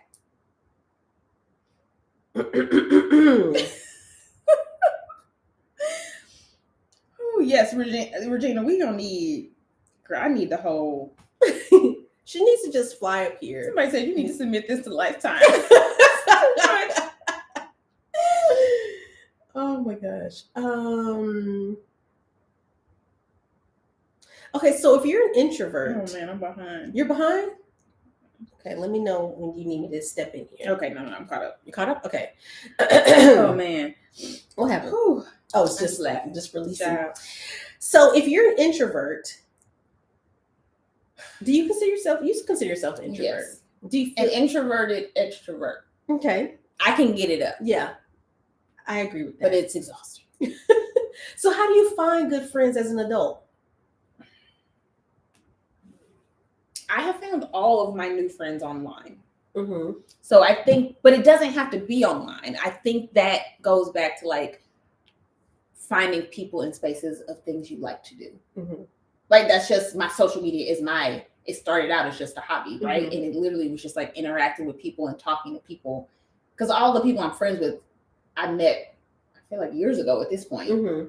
where we just liked the same stuff, thought Yeah. the same things were funny, talked in DMs. Yeah. But it's like, do you go to fitness classes or just group activity? That's Mhm. the other thing. Like you got to get out. Meeting friends is just like dating. Mm-hmm. So they're not going to walk up and knock on your door. Yeah. You Break got to in. go out. Right. You have to go to spaces where there's people and find commonality. Mm-hmm. That's my advice. That's it. That's all I got. Well, because Because before then, I feel like I met friends at work. which leads to my next one. Work wives, work husbands. Oh, no. Do you think it's acceptable for How we people dropped to work have wife. work You see where we at? husbands and work wives? Or what are your thoughts of husbands and work wives? Here's the thing. I get, because I feel like I remember being in college and I worked at a bank and there was like a guy there that was married. And I felt like I would never call somebody my work husband. Yeah. But I felt like that's how we were. Like he would buy me lunch sometimes. And we were just friendly. Like if he was there or I was there, I'd be like, oh yeah, it's gonna be a good day. Like, it's gonna be fun. Yeah. But not in a disrespectful way. Yeah. So I don't know. But it's also like, I know a lot of people that didn't cheated with work people. With the work people. I feel like because calling someone like I'm saying that, even just saying that word isn't too much for me. I don't agree. No, and I think I don't agree because I think that every time there's been like a work husband, work wife, I know the wife. It's a very friendly. There's no nothing, like almost like you better call your work mama. work mama. So it's more or less like work auntie, not you caring for me, not you like work buying mama. me stuff. It's more like this person looked out for me with work related things. Like work wife. No, I think that they didn't call That's me a work lot. wife. That's a lot. It is. I mean, I understand how that could be. Like it's That is a lot. Like if I heard that come out of Josh's mouth, I would be like, "You lost your fucking mind." And I don't think we ever officially gave us the titles in front of. Like I think that Oh, was you're talking about your work husband. work husband, and I think we also. But I think the definition and the scope of how this can go. Yeah. We were naive to that. Mm. So like I remember like saying it. Oh yeah, that's my work husband. And Yeah, I'm sure I've said that what before. the hell? But Yeah. also he knew that person as well. So I Mhm. feel like I naively was saying it without knowing like I don't What it could look like. yeah, what it could look like. Let's see what the What the people girlfriends have to let's say. say what the It's a public lot of opinions. right. Look at the Good Morning American anchors. Exactly. The What? lines Oh. cannot be crossed. Oh no, coworker suits just well. Coworker suits just well. Yes. Coworkers like my niece. No, that's not It's my a friend. no for me. Too far. I had a coworker who was married and used to drive her car to work, but would be flirting with girls in the office. Whew. Yeah, I just don't like and I think it's also just being older. Mm-hmm. And when you just experience things or Mhm. see other people experience things, Yeah. or you're just like, I don't even want to put that in your mind. So Yeah. let's just not say that Yeah. word. Yeah. Because then it's like irritating if I have to over explain shit. Yeah. I'm just like, but that's just John. Yeah, You know, we just cool. This John. It's not like that. Well, Yeah. I shouldn't. Starting with work husband is already we off to the wrong Yeah, start. yeah. And I think that it was like I said, I think it was everyone knew it was such a platonic thing that it never became a thing. Like no one questioned like But I think are if y'all this or that? No, your husband came home and was like, "Well, I'm a work wife," exactly. you With the rage. You can't say don't Exactly. do that. So then we're all in And I agreement. think that's what happened where I stopped saying it. It was like, oh, this is not like a thing to like, say. this ain't cute. Yeah, this ain't cute because I said it and he was like, what? Like You outside your mind. what? And I think I was like, and that was the light bulb that was like, oh, this really doesn't sound like right. Yes, can become an emotional affair. It's just, and you just spend so much time. Mm-hmm. So it can just set the tone for. Yeah, then I guess I can say I can't relate because we didn't spend no time. There was and it really depends. Like there's some people like you tell me you got a work wife and it's like and y'all travel once a month. Mm-hmm. Now my mind is racing. Yeah. No. I would almost be close to saying I love the wife just as much as him, but yeah. What about being a girlfriend in your 40s and up? Is it still appropriate? What's the proper title? That's the only title I know. I mean, if you're a girlfriend. You mean It's not about age. Do you say boyfriend or girlfriend? Yeah. I heard people. That's your little friend. If you ask my grandma, if you're not married, that's your little friend. And we go, you go, oh no, that's my fiance. That's your little friend. That's your little friend. And I'm not changing it till y'all get married. Either you're single or you're not. That's it. And that's all. That's it. I would say girlfriend. I mean, as juvenile as it might sound, that's just what it is. Yeah. Chime in, girlfriends, if y'all got your partner. There you go. If you want to sound, Now, one time I said that to somebody, and then it sounds like and lesbian. they were like, no, they said it to me, and I took on thinking they were a lesbian, and then later on they were like, I'm not a lesbian. I thought you were because you said that's your partner. So we need the titles, girlfriend, boyfriend. Yeah, because or if you're a girlfriend. girl and you say my girlfriend, is very clear. Yeah, No, but it's also none of our business. So there's that. and I didn't question it, so I just went with my assumption that they were a lesbian, which was fine. This went on for another year before they were like, I'm not a lesbian. What the hell? I was like, I didn't know. Yeah. That's funny. What's the next one?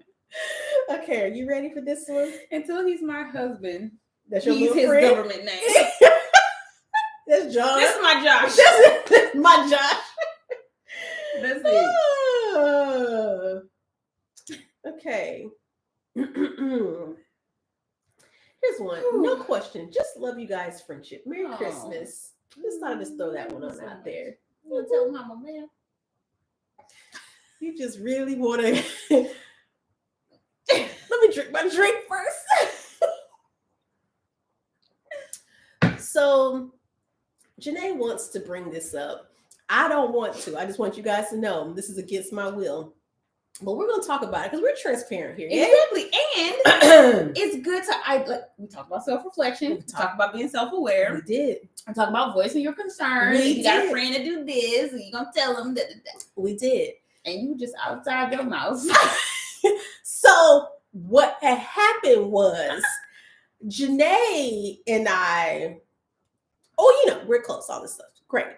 However, I feel like because to both of us, we are geographically the closest friends to each other. Yes. That we naturally spend more time with each other. So over this time that we spend, we're learning different things like, I did not know this about you, or that they're developing. And so, and then we started learning like, well, this is why I do that. And I was like, oh, I just thought you were this. So we've had this. Mm-hmm. The most recent one was yesterday. The most recent finding. The most recent finding was yesterday.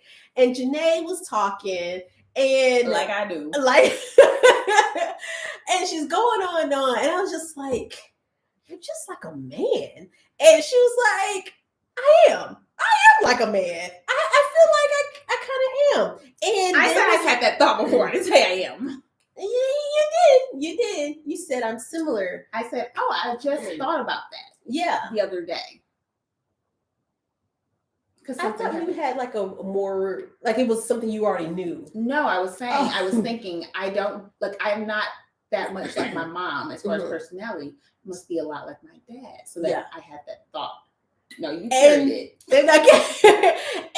And with that revelation, we just started exploring all the different manly factors, where then we started getting into the conversation of our feminine sides and then our masculine sides, and when we start to see these traits come out versus it being like Janae's not a manly person, but she has manlier traits that things is kind of like, why do you do that like that? Or I wouldn't have thought that.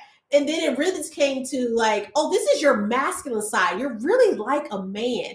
And another example, Janae, and this is another example how it happened. Her hands are dry. She's like, oh, my hands are dry. Let me go grab some lotion. She goes to the back, grabs some lotion, and I'm talking, and look, I'm like, oh, that's the lotion that I bought you. Remember we had that fun day out, we were shopping, and then I bought you this lotion, and I'm thinking of that great time we had. She's just like, my hands are just dry. I just need some lotion, and it has a convenient top.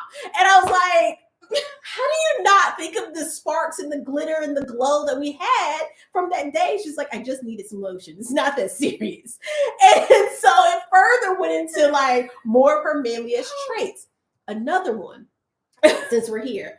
I think this is a good conversation to start around like masculine and feminine too. I agree. And I want us to definitely segue into that. Now she's not just roasting me. I'm not roasting her. This went into where we see feminine and masculine traits in each other and in different scenarios. So another one was when it was like, yes, this is where you really settled into your manliest.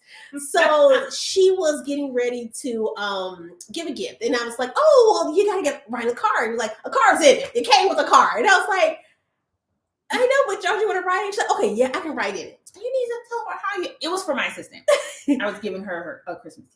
Yeah. She's like, you need to tell her how you feel. Yeah. I was like, that's why I got the gift. That's what she said verbatim. And I was like, well, aren't you going to write in the card? She's like, it came with a card. The card's in there. She knows I love her. I was like, and I do know that her assistant knows that she loves her. But I was just like, and then Janae then goes to her cabinet and pulls up the card that her assistant gave her, reads it, has a little moment. I'm like, see how you feel? Just read this card. She may want to feel the same thing from you. And she's like, okay, what do I write? And I was like, why don't you write how she makes you feel? And she's like, oh, so Merry Christmas doesn't work? A little bit more love.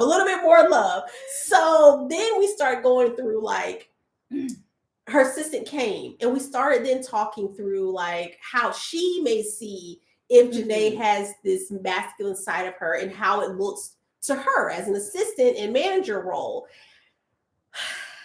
That's where we are. So I didn't roast her. What was the final one? The final one was.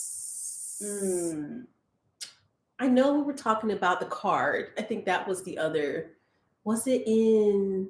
Oh, I think it was in our communication. Like you were like, well, what do you? Oh, like when you give me something, and then in gift giving, I'm like, oh, well, look, I got this. Oh, this and the bag. emotions. Yeah, and the emotions. And she was like, because my love language is giving gifts. Mhm. I don't necessarily my receiving love language is acts of service. Like if you do something for me, that means a lot. But I like to give gifts. Like if I buy you something, I really love you. But when I give people things and gifts, it makes me very uncomfortable when they're like, they show emotions too. You're not emotional, but when they're like, me, you, like when they go, like if they cry or they're like, oh my God, I can't, like, it's not that deep. Like, I mean, it is. I love you. That's why I gave it to you. But you don't have to do all that because then I feel like I need to do all that. And I already gave you the gift. Now we're going back and forth with the emotions here. And I'm like, oh yeah. Which was another thing we tapped into. I was like, calm down. Yeah. It's just a... Which another thing that we went into is that both of us were raised by single mothers. And with that tidbit, there was a part of Janae was saying, like, I think I recognized, I was like, do you like, I think you don't want to feel emotion. I think you don't want to be emotionally attached. And she was like, maybe I don't. And I was like, I think that's why you don't like the appreciation in that manner, because she doesn't want to be triggered by like owning that feeling. Mm-hmm. Yes. And Shauna said, being in management, we touched on that too. She said she feels like that. And I feel like I didn't lean into this as much. But as I got older and working at Target for so long, because it's like you're carrying, in my case, I was carrying a building. I was the most important person in that store. And in terms of like setting the tone every day for shit getting done for 300 people every day for 5 years. So it's like, I couldn't be like, oh, I'm sad about this. What are we doing? We got to get shit done. You're behind. You're slow. You're behind. You're slow. For 10 hours a day, every day. And I needed to be, when I came in the door, I had to, so that I feel like made me very blunt or direct and right. Like I don't have time to waste. So I feel like that carried over into my personality more. Because I used to be very, a little sweeter, a little more timid, a little more gentle. A little more gentle. And then it's just like, I ain't got fucking time for that. Yeah. But then in turn, it gave me an opportunity because of how my personality is. She even said, like, she gave me something recently, and I expressed to her in person how appreciative I was. I then went home and still was so filled with love and appreciation. So many emotions. I came back and I was like, I just want you to know, I just appreciate it. This is her texting. And just poured. It was 2 sentences. I want you to know, I did not have her reading a lot because my man here don't like to do all that. Keep it short and sweet with her. Concise. So I just gave her 2 sentences, just letting her know again, just so you know, as before we go to bed, I appreciate you very much. I'm so what grateful. You gave me. This made my day. Then she's, no, that's not. I'll pull it up if we have to. So then she says, but sometimes I think you're joking. Like, I was like, I'm not joking. I replied back and said, don't worry. I don't know. It was like, appreciate it. Thanks, bro. Of course. No, it wasn't. It wasn't. No problem, bro. I said, of course. Not your bro. Or something. She said, I'm so grateful. I really appreciate this. I'm so happy going to bed. I was like, of course. Yeah. And then she asked me, she said, well, what would you say if the tables were turned and someone said that to me? I was like, I would say, oh, you're very welcome. No problem at all. Don't mention that you mean just as much to me. She was like, that's too much talking. She's like, it's also not necessary because the gift was implied. That is, I think I show you that every day. You do. And I also in turn show you to over-articulate. No. Oh my God, you sweet angel. I got to get this out my heart. I need to feel like I release some of this from my heart. But even with that, even as us, we started diving into like, oh, this is why I think this way, or this is why. And then you talked about like my dating history, which also Yeah. makes more sense. Somebody just said I've always had the alpha energy, and I feel like I have too. And just like how I, even when I was more timid, I still, for the most, not like most of my 20s, dated. You said like a man. Yeah. And not that I didn't get my feelings hurt sometimes, but men do that too, but very like in a sensible, I'll cut you off real quick kind of way. I'll stop answering the phone. I'll just tell you that to me kind of way. Yeah. But then she also asked, well, what do you want me to like? I think as well, she's like, oh, do you want like more? I was like, I actually don't want more of you. I know that this is where you are, but I also am not going to. And my mom, somebody just match said we you need there Janae's either. mom on the show. She'll be here tomorrow, but she's very like her, like much more.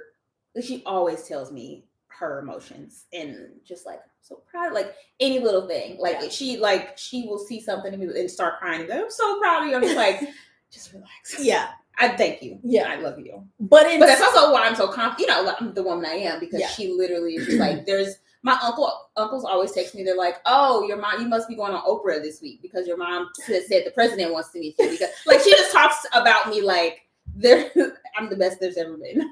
There will ever be. Just very much like you.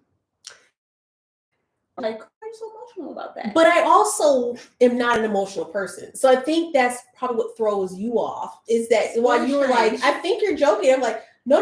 This is just where I'm spilling my heart. What?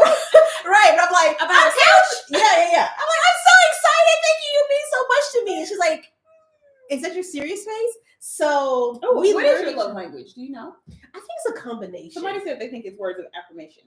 I really thought it used to be. But then with it's everything. I have a little bit of everything. That's exhausting. but our love languages are a combination of all of them. It's just what percentage. So what's more? That I like to receive or like to give? Receive. I like to receive. No, because you like to receive gifts. Yeah, but I can do without. I can really do without. But you're overjoyed with gifts. Because people don't give gifts. People don't naturally give gifts. Like they're like, oh, they know how. They don't think about it. I don't know. I always give gifts. Because that's all I'm doing. Well, think about it. Do people really give y'all a bunch of gifts? They don't. People don't typically. Like once you're an adult, you don't get a lot.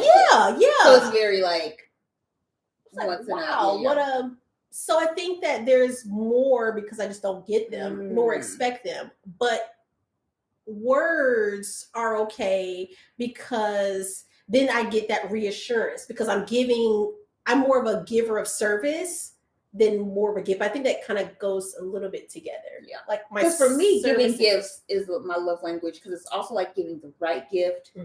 Like I've never really wanted gifts on Christmas, but I love finding gifts for people and seeing them open it. Yeah. Wait till you open this. Oh my God, you're gonna die. Yeah.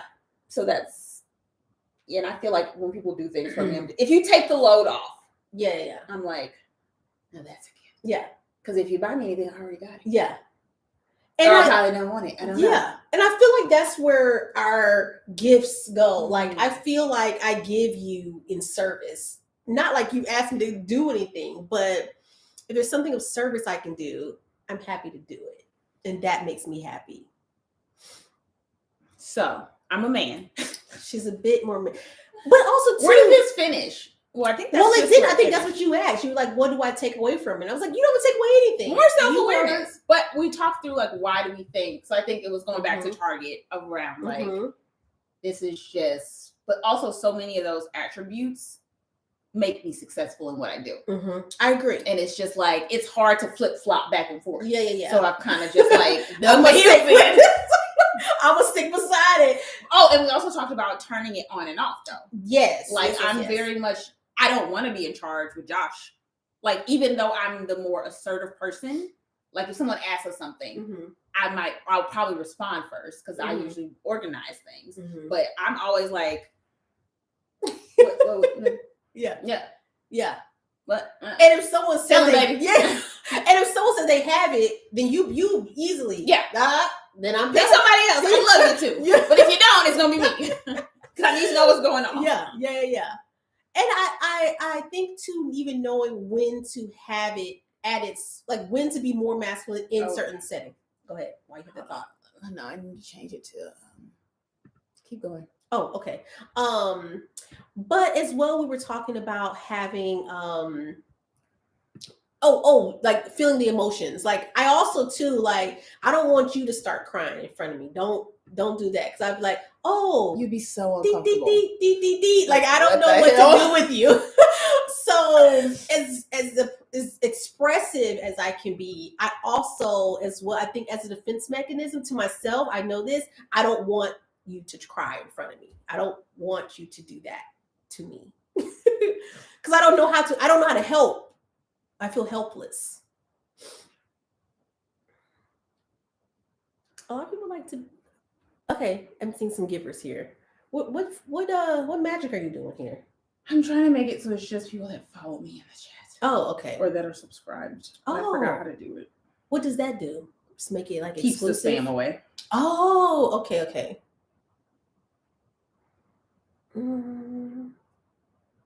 She's a big giver. Your friend's a big giver. When is Shanae's birthday for her zodiac sign? We need to meet your mother. I may be behind. But I'm you're a Sagittarius. I prefer people to show me who they are so I know what I'm dealing with. Yeah, I absolutely agree with it. And then also too, I can choose if I'm going to subscribe to that friendship or that relationship or rapport. Yeah. But I think it's nice to have the awareness. Because if you care about somebody, then you want to be able to support them in the way that matters. Because sometimes, and I feel like especially when you're younger, you think you're being a good friend when you're doing things that don't matter to somebody. And you're like, well, I did X, Y, and Z. And to them, you're not doing this other thing. Yeah. That's more important, right? It matters to me more if you show up to this event I have, as opposed to getting me flowers and a card for the thing I had. Yeah. Those are two totally different things. And this kind of even goes back to what you said about the other young lady, you and her falling out, but had different environmental backgrounds that create totally these things contributed to how we move throughout life and how we interacted with each other and our disposition towards each other. Yeah. And I think that came up inadvertently with how we were talking through, like how you're a man and how I am not as manly as you are, but I can, especially being in HR. Like I couldn't be friendly and chopping it up with everybody. I had to be like, no, next, you're gone. Like I had to put on that stoic face, but can you make Audra a moderator? Can you do that? Can you wave Audra so I can find you? Something. Scroll down. I'm all the way down. Up yet. Oh wait, here she is. This is friend therapy. Friend therapy, I like that. Okay, there she is. Yeah, and I think what was a takeaway from it is that I did even appreciate more that we were able to be that open and honest with each other. And it wasn't like I was bringing this revelation to you. It's kind of like, yeah, I thought about that before. Yeah. I think that's what I said. Yeah. I thought about that before. And I was like, and I never thought about it before. It was kind of like, you were just like, it's in the car. It came with it. Whoa, where's the extra? Like, where's the other love? Not manly, maybe emotionally reserved. That I like is a go, because that's also something we brought up, where I was like, I remember one of my uncles being like, I've never seen you cry before, or this is the first time I ever seen you cry. This is like when I was a teenager. But I was also like, what the fuck would I be crying about? In my mind, I said that. Yeah. Because I just.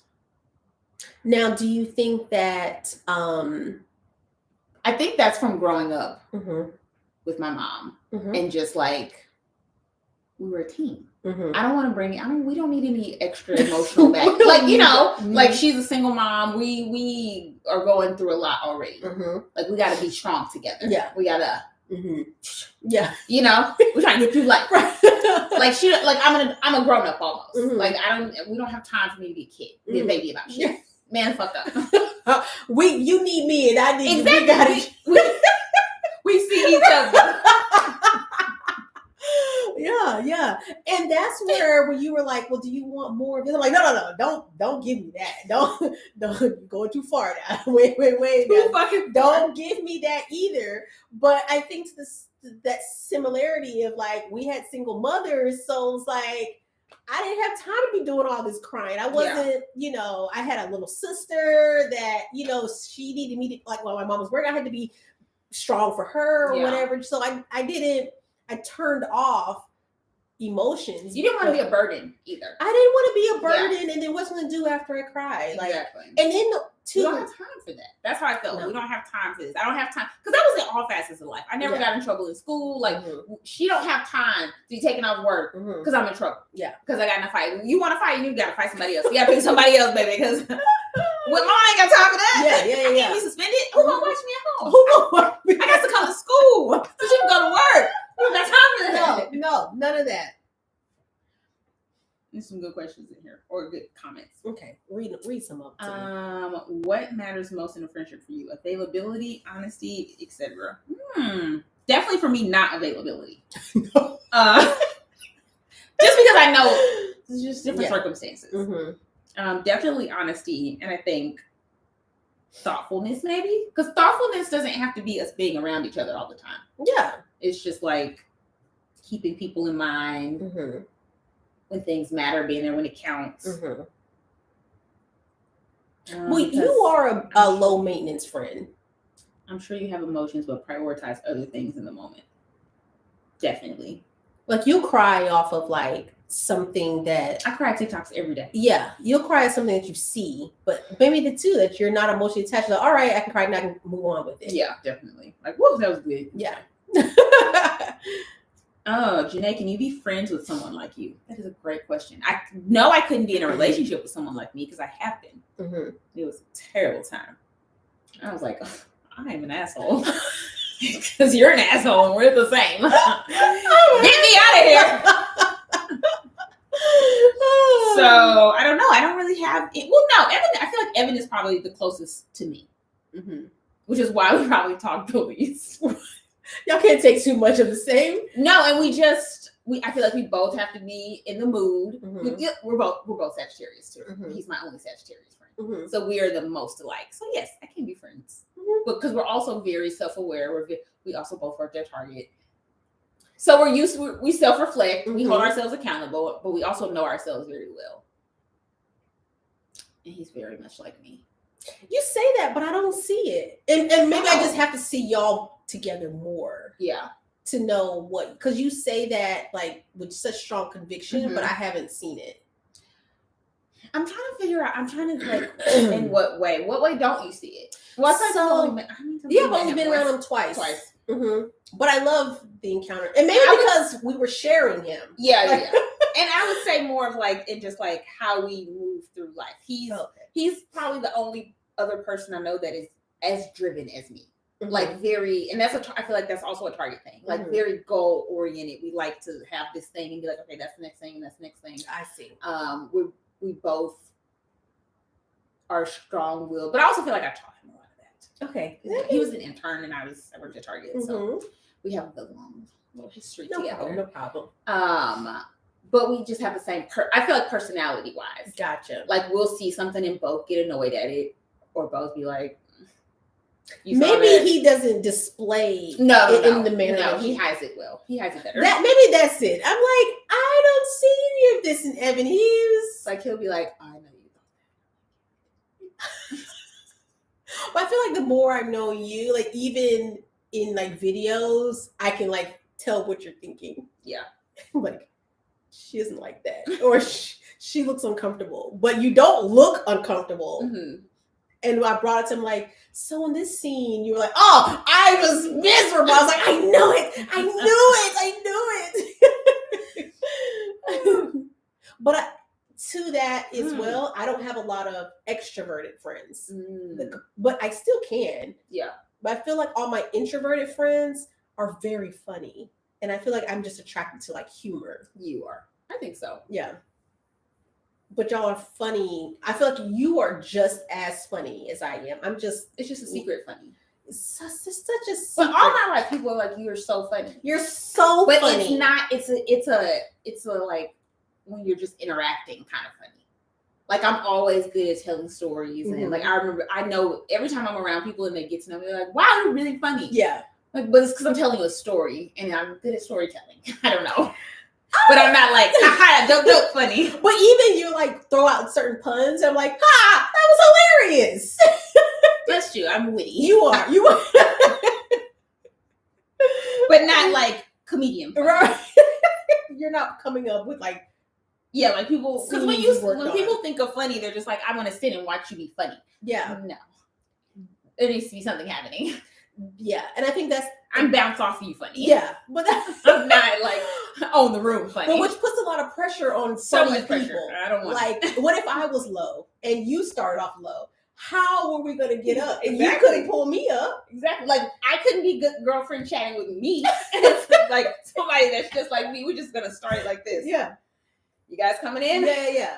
All right. So I'm naturally more ready to be like, let me go ahead and be the lead here. Or the performer in situations. I agree. Sagittarius tend to be very self-aware. Akita, what is a friendship red flag for you?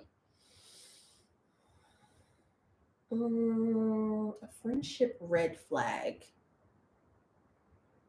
Somebody said Sagittarius can be very emotional, but also shut it off and be very moody. Yes, I'm very moody.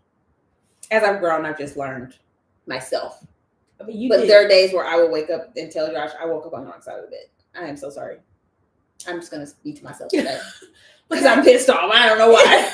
That's what you did. You grabbed that laptop and you went right up those stairs. Like, well, and I also had to be like, not emotional about it. I was like, okay, well, see you when you get back. Because you said it's not me. Because I was like, should I make you pancakes? You want pancakes? Like, what? Well, how do we fix it? Like, it's not you. I'm like, it's me. If you need to keep talking, but even I'm gonna lose. I don't even think I wasn't even talking. Yeah. You just were like, I'm in a bad mood, but it's not you, okay? And then you just left. All right. Red flags for friends. I don't. Red flags for friends.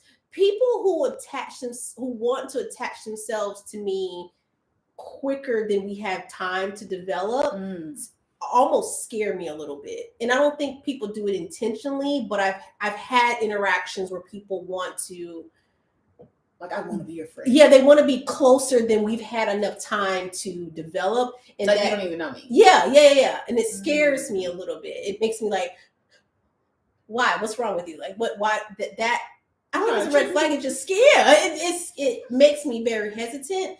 And then people who are aggressive or talk about other people. I don't like mean people. I'm not gonna be out with you. You're cussing out the waiter. We're not doing that. Not on my watch.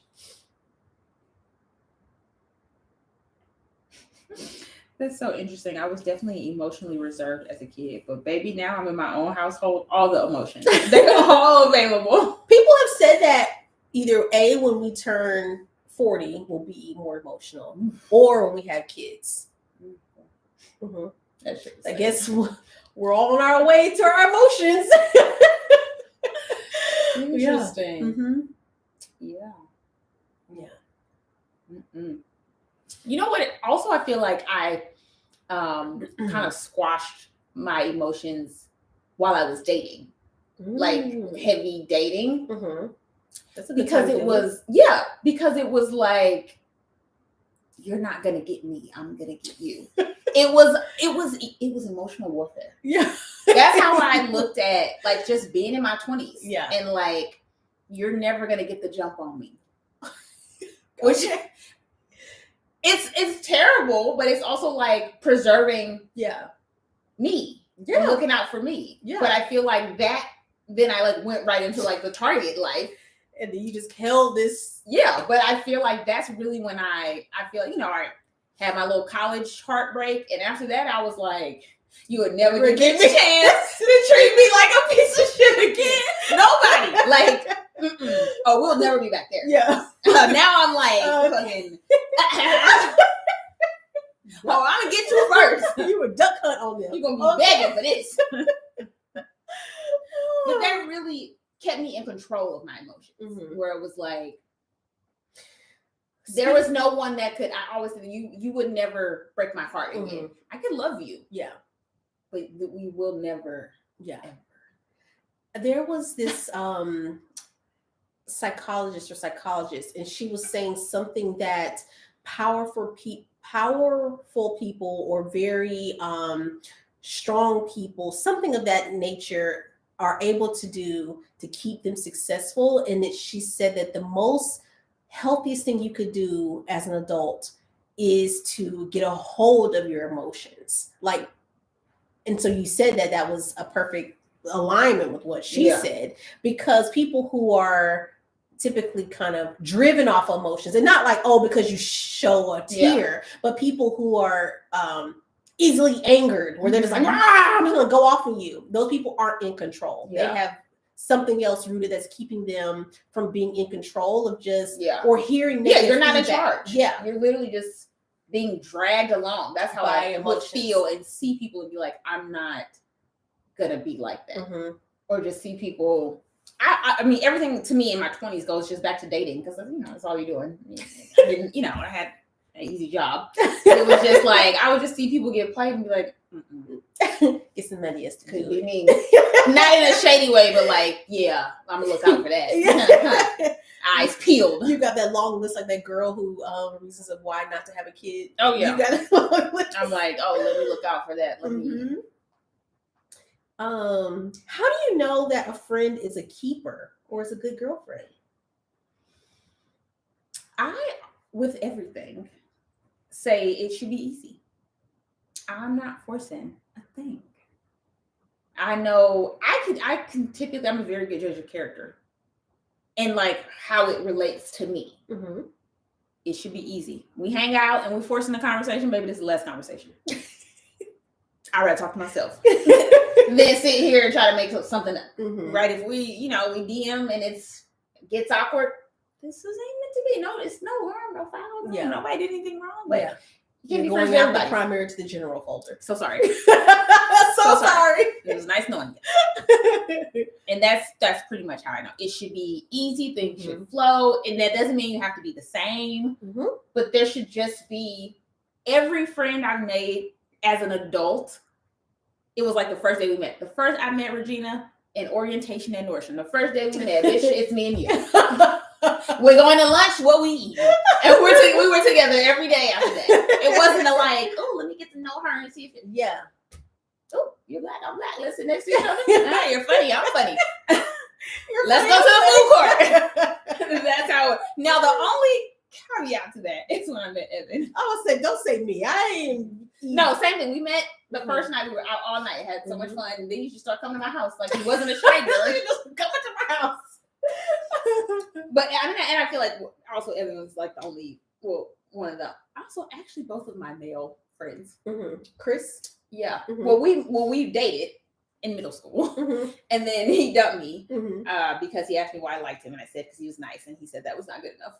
He needs a little more. And then we hated each other for a whole year. So we had our turmoil there. We fought through it. And then Evan, I hated him. Right.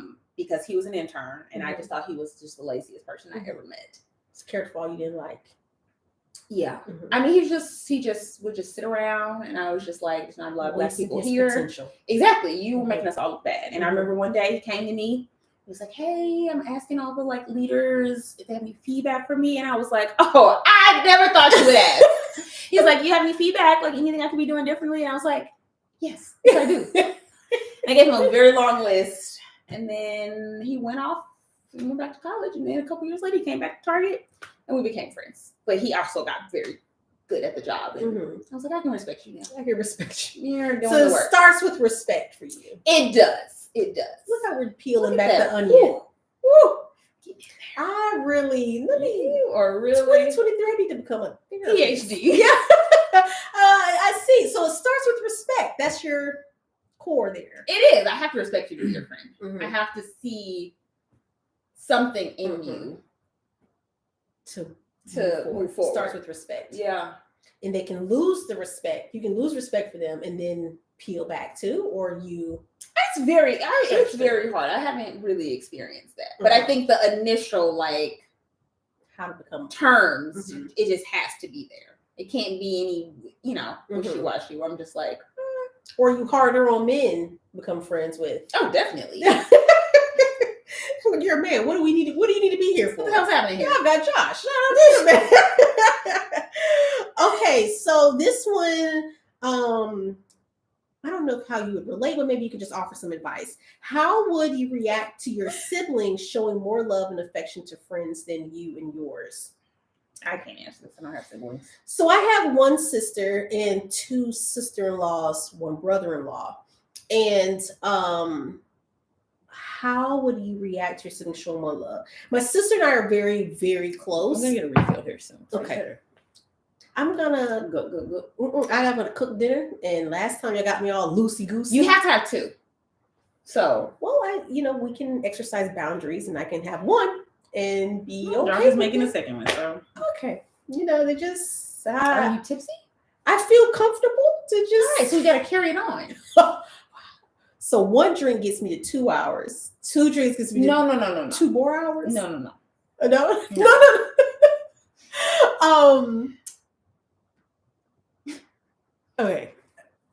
Okay, so my sister and I are very close. And so one sibling, one sister. Mm-hmm. Well, so we don't have any others to compete with. And then I think maybe more or less she has said to me before, like, I think there was a point where I was spending more time with friends than her. And or not even more, because I don't live near anybody, but there was more effort. It's like a built-in friend. Yeah. And it's like you're not spending time. Yeah. And I was like, I want to go on trips too. And I was like, you are my sister and I love you to death. We are going on more trips together. So it did take her calling that out. Oh, she said that to you. Yeah, she said what's going on. Yeah. Like I like you too. I like you too. I want to hang out with you. I'm like, I love you more. I want to hang out with you too. And so I think that because she's the younger sister, I didn't think of it in that way, the way I don't put her in the box with my friends. Like she's number one. Friends are number two. Yeah. So why do you think you weren't hanging out as much? I think because I think at the time it was more or less like when I'm with my friends, I'm just more like I don't have to look out for them. And when I'm with my little sister, there's still that part of like I'm gonna look out for you regardless. So I think that was part of that. I didn't quite flip-flop the roles. I'm glad she told you. I was so happy she told me. And instantly I was able to do something about it. I love that. I accept feedback very well. And I'm very proud of myself for that. That's because you worked in HR. It probably. Because I feel like I take feedback well because I had to deal with HR so much and give like that was just the culture. Like you have to give it, receive it. I like you gotta say something. You better think of something.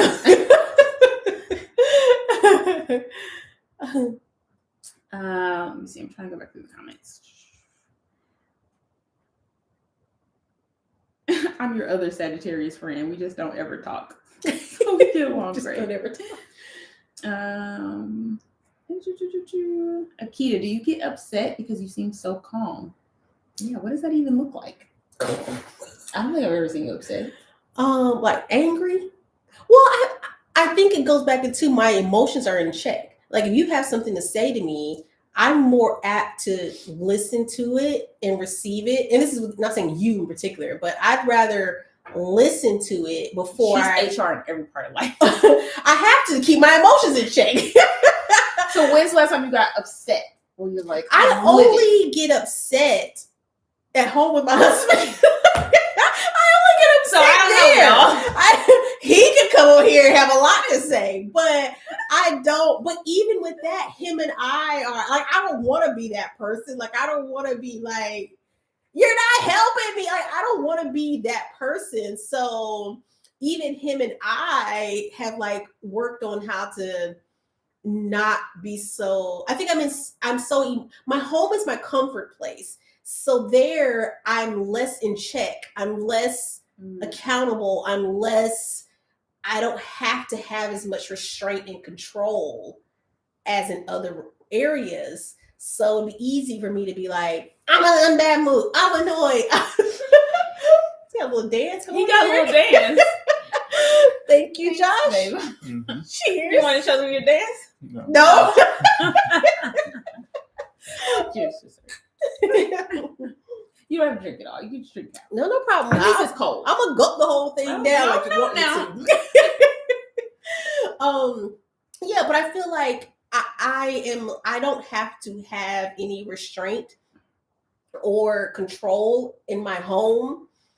And so he gets most of it, Woo. which is not it's not the best trait, but the more it's been recognized, I'm like, but if I give everybody else this level of restraint, and I give everybody when I don't feel like talking and I talk to I'm them, hold it in here. why don't I give him that same level of like respect? Like sometimes he's talking about something, I'm like, all I hear is wah wah wah wah because I'm so tired or whatever the case. I'm just not listening. But Not funny. but it's true though. Like if you're talking to me about something, I'm like, I don't even hear what you're saying. You won't know it. Like I may be like, I'm attentive and blah blah. But if Rashad's saying something and it's going over my ear, I'm like, okay, I know. You talk long. That's 5 minutes too long. I'm sleeping. You know, I have learned that he as well over everyone else deserves that same level of respect. But I also am not an angry person either. Like I don't get mad easily because people in my life don't make me mad. No, what an angel. Well, no one makes me mad. So all fire signs are emotional. Am I a fire sign? I think I'm a water sign. They show it through anger, moodiness, or impulsivity. I'm very impulsive, but also very strategic. I say impulsive because if I say I want to do something, I'm probably going to do it. And like very tomorrow. quickly. Yeah. Today. Very quickly. If I can start today, I'm going to do it today. I've seen it in real time. I do not have any sister-in-laws. No, I have a brother-in-law. I definitely had this convo with my sister. She's younger than me. What I miss? Went to the kitchen. Girl, I don't know. I don't know where we at. Advice for a 25-year-old feeling lost. Oh. The world is your oyster. You can literally do anything. That's what I wish I could go back and tell myself. I felt so... When I was 25, I graduated from college. I was working at Aldo Shoes. I was a store manager or an assistant manager, not sure which one at that specific time. But I just felt like there's so many things in my mind I want to do, but I don't know how I'm going to do any of them. So I'll probably just be here forever. But I also knew I want to leave St. Louis. I see big things for myself, but I don't know how I'm going to get there. And I wish I would have known I can do anything. Just try everything. Like I kind of did, but then I got to a point where I was like, okay, I really need to like focus and just figure out life. Like I took a year off college and I tried to be a makeup artist and I tried to be a stylist and I just couldn't figure it out. And then I went to college, changed my major 3 times, but I felt like I needed to have the plan as opposed to just like moving and figuring it out. Yeah. So that I feel like I'm just now getting to that place when I should have believed more in myself that I could do anything. If I just focus and eventually it'll come. If I just try all the things. Yeah. But I was so scared that like, I don't like to pass me by. I don't want to be like 40 and homeless or, broke because I haven't created a life for myself or built a life. You can do literally anything. Yeah. Just try it. Try it and fail. So now you got that under your belt. And then try something else and fail. Now you got that under your belt. All the things I'm doing now are a culmination of everything I ever tried to be. I style myself. I do my own makeup. I always loved taking pictures, but I didn't like so many things that I just thought like, is this the job? Is that the job? I'm pretty good at everything, but is that the job I could do forever? And here we are. And I use a little bit of all those things. What about you? I would absolutely positively say as a 25-year-old, I would not fixate yourself on the number, because it's easy for us to be like, oh gosh, I'm almost 30. I gotta solve world hunger. Oh, I'm almost 40. I gotta do this, or I should be there. Do not worry about the number, because I saw the Instagram thing. It was saying like Oprah got her first deal at 40, or all these different people. Vera Wang sold her first dress at 42. Like, you get so fixated on the numbers sometimes that you get lost in the process, or you forget that there's a journey. But also think about like when you're a kid, like if you do a little bit of everything, then you'll know what you're great at, or you'll know what your likes or dislikes are. So like if your parent put you in soccer or in softball and then cheerleading, and you're like, oh, well, I don't like softball, so I'll stick with cheerleading this. So do a little bit of everything. And what's the worst that can happen? And also to the least amount of responsibility you can take off yourself, then do it. Like if you have a chance to stay with a friend or stay with your parent, don't try to grow up. You do not. Yeah. Like I lived with my mom when I was 25. I wish I would have. I think I had moved back in from a boyfriend, but baby, I go home real quick. I'm going home to my mama. Yes. You go to hell. Yes. Because life is hard here. I want to go. It's ugly out there. So if you not that you have to, but just saying like if you are able to take some financial there's no prize. There's nothing to being this noble, independent. Yeah. What do you get from that? Yeah. If you could bunk with somebody and save and experience life. Because like when I moved back in with my mom, I went on my first cruise and was just able, every time somebody wanted to do something, I'm like, yeah, I got a whole job. I don't have no bills. Why not? Yep, I'll go. And then you get to see the world. That changes your mindset. And then, you like, the world is infinite. Possibilities are infinite. It really is. So true. These words are hitting 25-year-old. How do you not compare yourself to people or deal with jealousy? First of all, jealousy is a natural thing. You just have to know how to move through it and recognize why you're feeling that way. Like you're going to always see people and be like, oh, they're doing that thing. Oh, I wish, that was me, or I wish I could do. But then why are you feeling that way? And what are you not doing, or what can you be doing to make sure that happens for you? I also always tell myself, because comparison it's a natural thing. You're going to always see something and wish you like, why not me? Why didn't I get that job? Why didn't that brand reach out to me? I always tell myself that wasn't for me. Everything that's for me is for me. It'll come to me. I wasn't supposed to be there yet. I wasn't supposed to have that opportunity yet. Maybe I'm not where I need to be yet. Or maybe I'm not prepared. Maybe I don't have all the equipment I need to execute whatever X, Y, and Z was. That's not for me yet. But why are you feeling that way? And then what can you do about it? I always try to get to the root cause. Why is this affecting me? Why is it making me feel some type of way? What about you?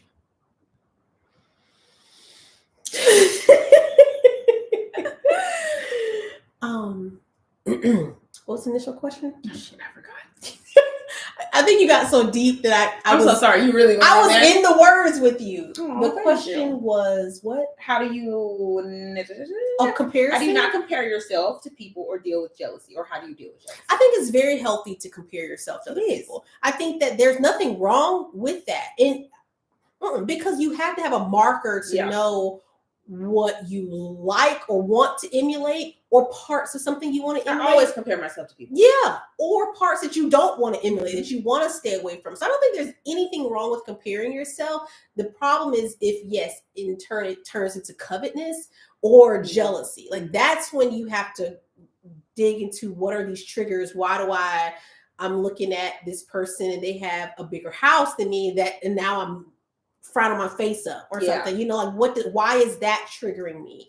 But comparing yourself, it's healthy. It's very healthy. It's like having peers. You have peers in everything. And I feel like jealousy can have such a negative connotation. And my initial thought with jealousy is like, I wish that was me. That is a natural feeling. If there's someone gets something that you want. If I see someone on a trip with Prada in France, I wish that was me. Damn, I wish that was me. And then I think to myself, okay, why is that not me? What could I be doing differently? Or why did they get this opportunity? But also, everything is not for me. There's people on that trip maybe they're not getting paid on that trip, and I make Mhm. sure I try to get paid on everything I get. There's so many different things. Or Mhm. maybe that trip is full of people that do X, Y, and Z, and that's not the Mhm. lane that I'm in, so it would make no sense for me to be on that trip. Yeah. That's full of people that are editors. I'm not a There's Yeah. so many reasons. That's just not the trip for me. My Mhm. time will come. But it's okay to feel to want something that someone else has. Mhm. But I also am confident in what's for me is for me. Yeah. I'm in my own lane. I'm not trying what I do.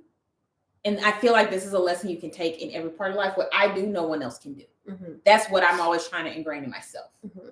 Set my goals for me so that no one is, I don't want to say no competition. That sounds very like, nobody can touch me. It's not like that. No, but I think it's more or less no competition. Because I'm for focused you, on no- elevating me. Yeah, The old me is the competition. Yes. How do I get better than her? Someone else is not pushing you to get up. Right. Or no one else is pushing you And to. that jealousy or envy is not what's driving me. Yeah. But it's what's helping me reflect Mhm. and say like, oh, that Mhm. mom, maybe I should make that a goal. Maybe I Yeah. should start creating this type of content so Yeah.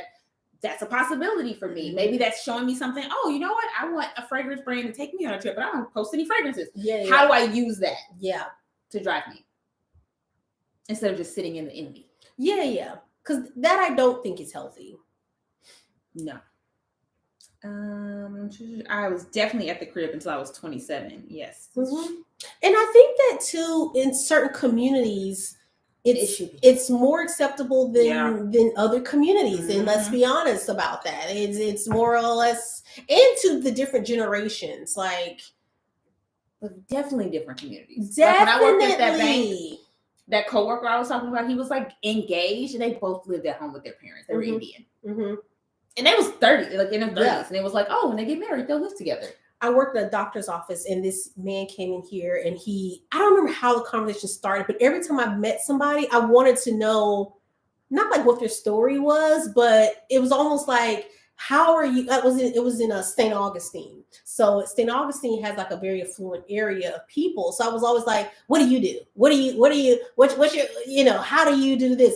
And then I started one day asking people like, what would they do if they were retired? And this one guy said, I have made it to where my daughter and her husband can retire at 30 if they want to. If they want to.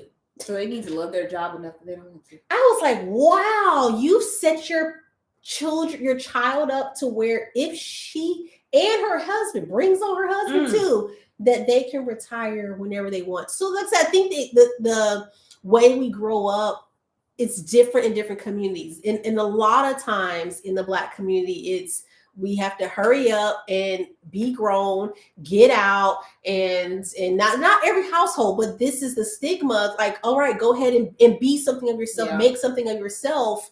So much quicker, so much pressure. I feel so fortunate that I've never had to experience that. Yeah, like I'd be living with my mom right now. She would be like, "Come on, how are you gonna decorate? Well, what kind of Christmas tree?" Yeah. It could be a little enabling, but but it also made me driven. Like, like my drive is always like, I want to make you proud. Yeah, you sacrifice so much. If I could be president, that's what I would be. So you can be like, your daughter's president.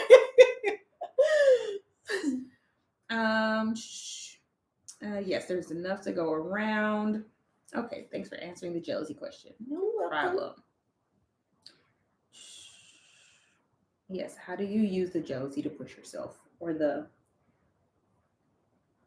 I always don't want to call it jealousy. It's also just like, well, I don't. But it's not a bad. It's taking the negative connotation out of it. Well, jealousy is bad, so I think the other we word? Should keep it at that. I think I thought envy was bad. Envy and jealousy are the same synonyms of each other. Yeah. But I would say, I think we went to say like comparing. Yeah. And I don't think even comparing. Like, I think that if you look at something and there's something that you want to emulate, if you don't want, like, if you look at someone and you're like, why do they have that? That's bad. Yeah. If you're like, wow, I would love to travel, but doesn't mean I want your life. And it doesn't mean they're less deserving. Like, I see things all the time and I'm like, I wish I was doing that exact thing. But it there's doesn't no- mean they're not supposed to be doing that thing or they don't deserve to be doing that thing. But I'm just like, so why am I not doing that? What, because it's always a like, what was the miss here? Yeah. It's not on them, it's on me. Mm-hmm. And it could be not on me, but it's still a takeaway for me. Yeah. And social media, if you're looking at social media as well, it's a highlight reel of things that people want to share. There are low moments that are not going to make it to social media, and you're just not going to get it. So you have to remember that people are only showing you what they want to show. Because that's all, like, who wants to sit and wallow in things that make them unhappy? Mm-hmm. So you may and I don't want to see that either. No. So you may I saw a video you crying, girl. Goodbye. Oh, goodbye. Someone sit there and start crying. Somebody else. If I see you crying in the thumbnail, I'm not clicking on it. I'm sorry, I am not that intrigued. Clicking on that thumbnail. I don't want to find out. But I think that's a us thing. Like, I think we have. I'm not that curious. Other cultures live at home with family, for a longer period of time. Do you see other YouTubers copying your style or channel?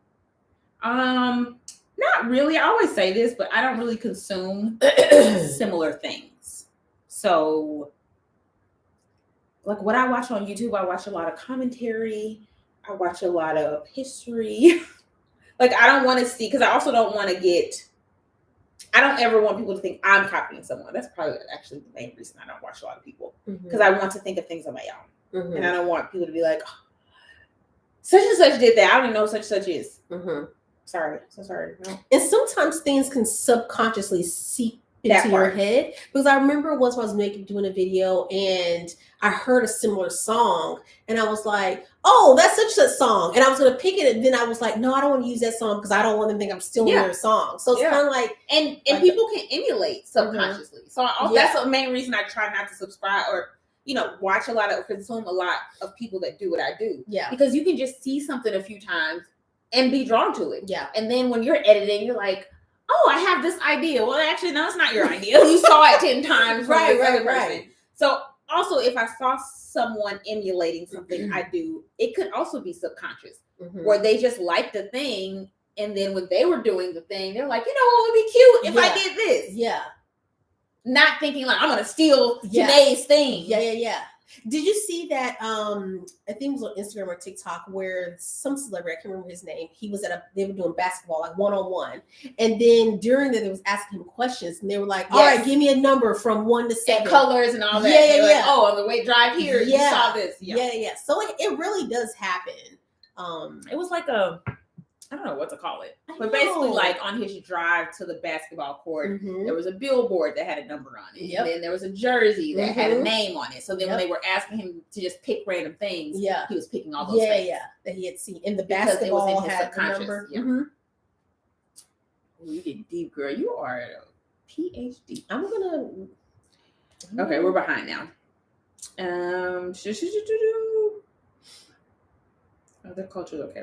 In the Caribbean household, parents do not put you out until you get married or buy a home. Yeah. And I feel like that's how it is in Indian cultures. Let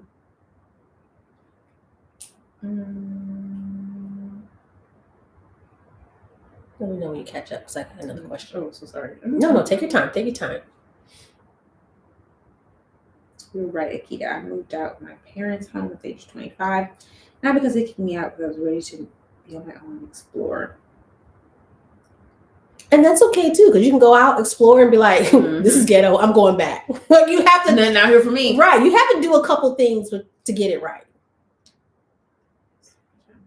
Yes, it's okay to take a break from family, friends, humans, and pour that love into yourself. Yes, adulting sucks and being a responsible adult. I wish I could go back and tell my younger self to have several seats. That is great advice. Yeah. You're so anxious. Like when you're 19 and 20, you're just like, I want to be grown up. Well, we have this thing of, and I had a friend who every number in her life had a milestone attached to it that you couldn't control. I gotta be married by this number. That's so stressful. I gotta do this by that number. Something was attached to a number, and I was like, why? And then if it doesn't happen, then what do you do? You're a failure? Because that's not controllable. Yeah. I click the crying thumbnails only if I've been watching a YouTube person, and no, it's not clickbait. Thank you, Amina. I appreciate that. This is the very reason I want to take a break from the internet.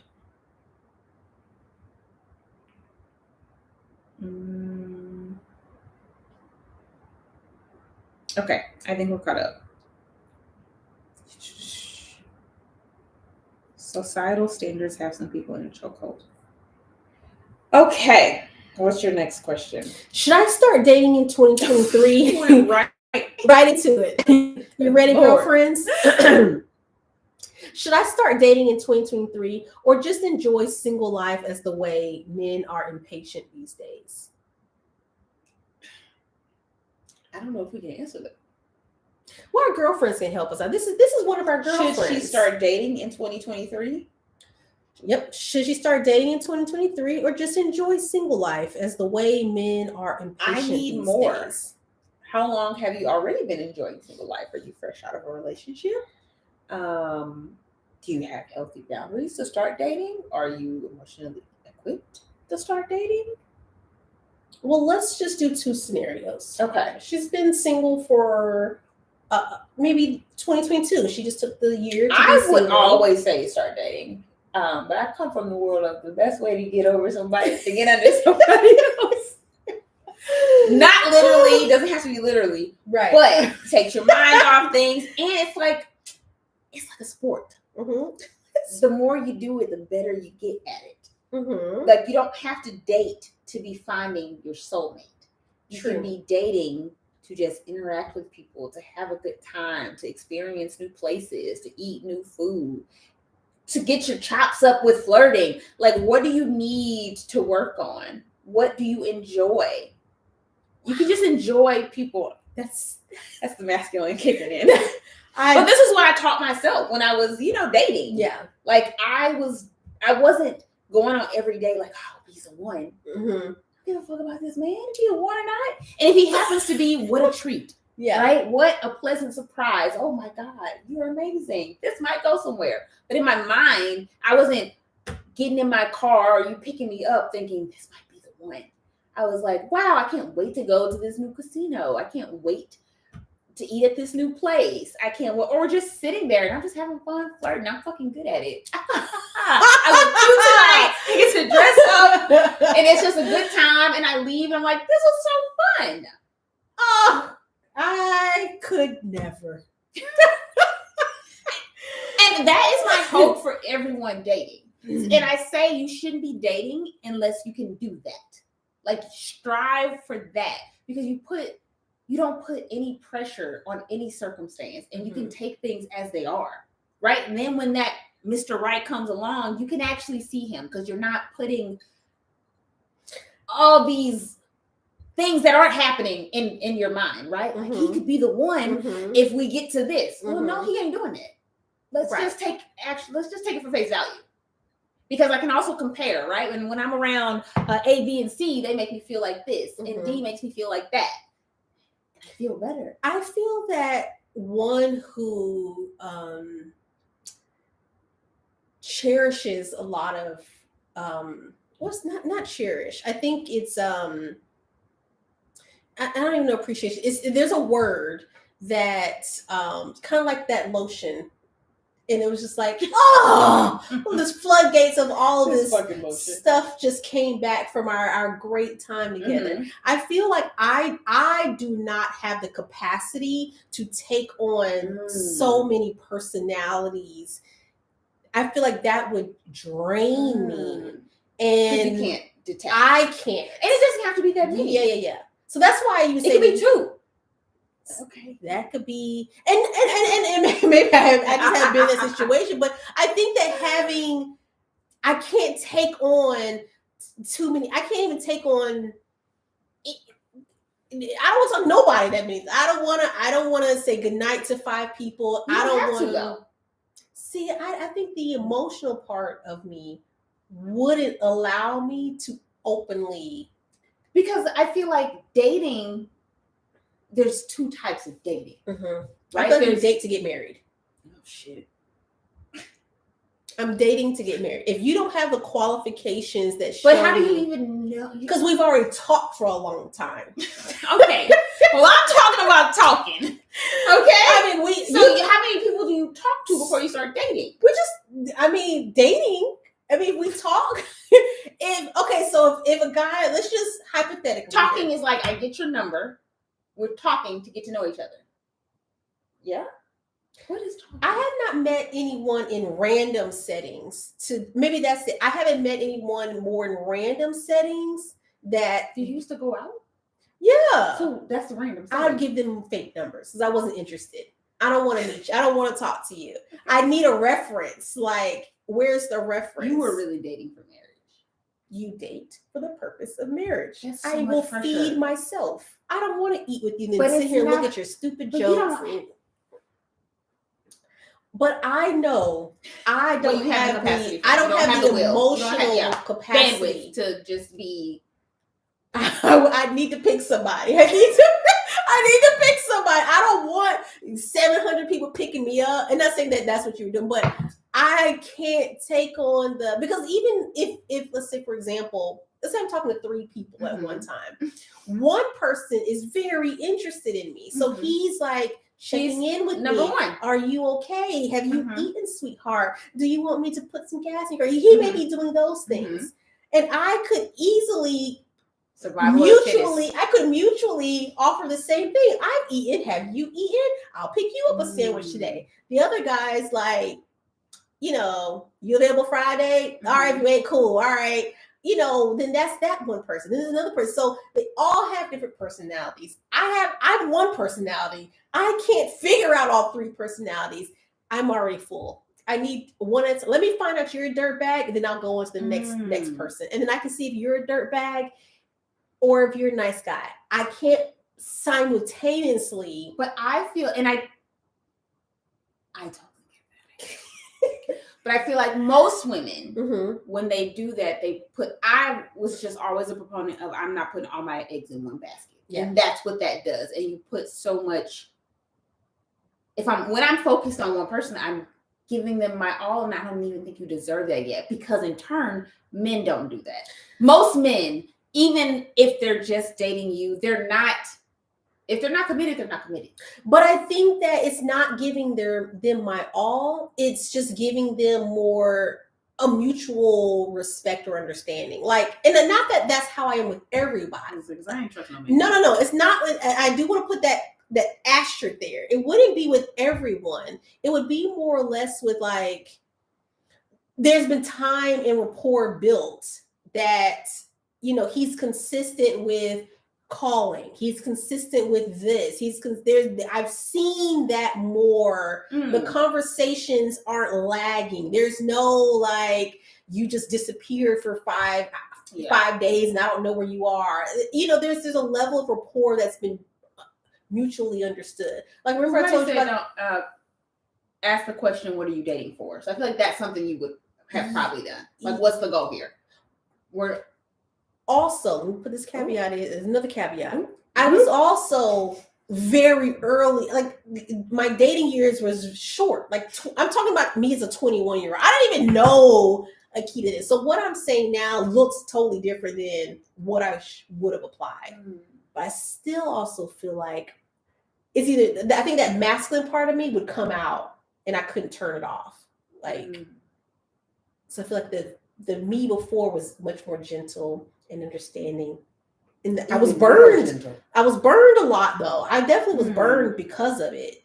But now if I just try to like date a bunch of people, that masculine part would turn on and I don't know if I can turn it off. Yeah. Like, I feel that. And somebody said, CCS Gemini said, date, don't have sex, just hang out, get to know people, eat a free meal, go to a free movie. And I don't want it to seem like yes, but I also don't want it to seem like you're trying to get free things. No, it's also like, I used to always say like, I gotta eat because I do. Yeah. But it's also like, but I'm still hopeful. Yeah, I hope this is a great date and we have a great time. But if we don't, that is not on me. We had to be here to figure that out. Now, if you want to keep taking me out and you enjoy my company, I'm going to give the laughter every time. I'm going to show up looking cute every time. Now, if I don't see a future here, Mhm. and you just want to keep on keeping on, then until. But it's also, but I also still enjoy your company. So that doesn't mean I'm You're just there performing. right. I'm not there just like I'm performing for food. right. But if I'm like, I had a good time, but yeah, I don't see you being my man. Yeah. But it's a Tuesday, and I'd like to go to wherever and yeah. have a good time together. Because I'm just not. It's to me, it wasn't that deep at the time. I'm also like, I was not looking for her. I mean, I was never looking for a husband. But that's just a totally different. Like I thought I would never get married. Also, never wanted a house, but here we are. Yeah.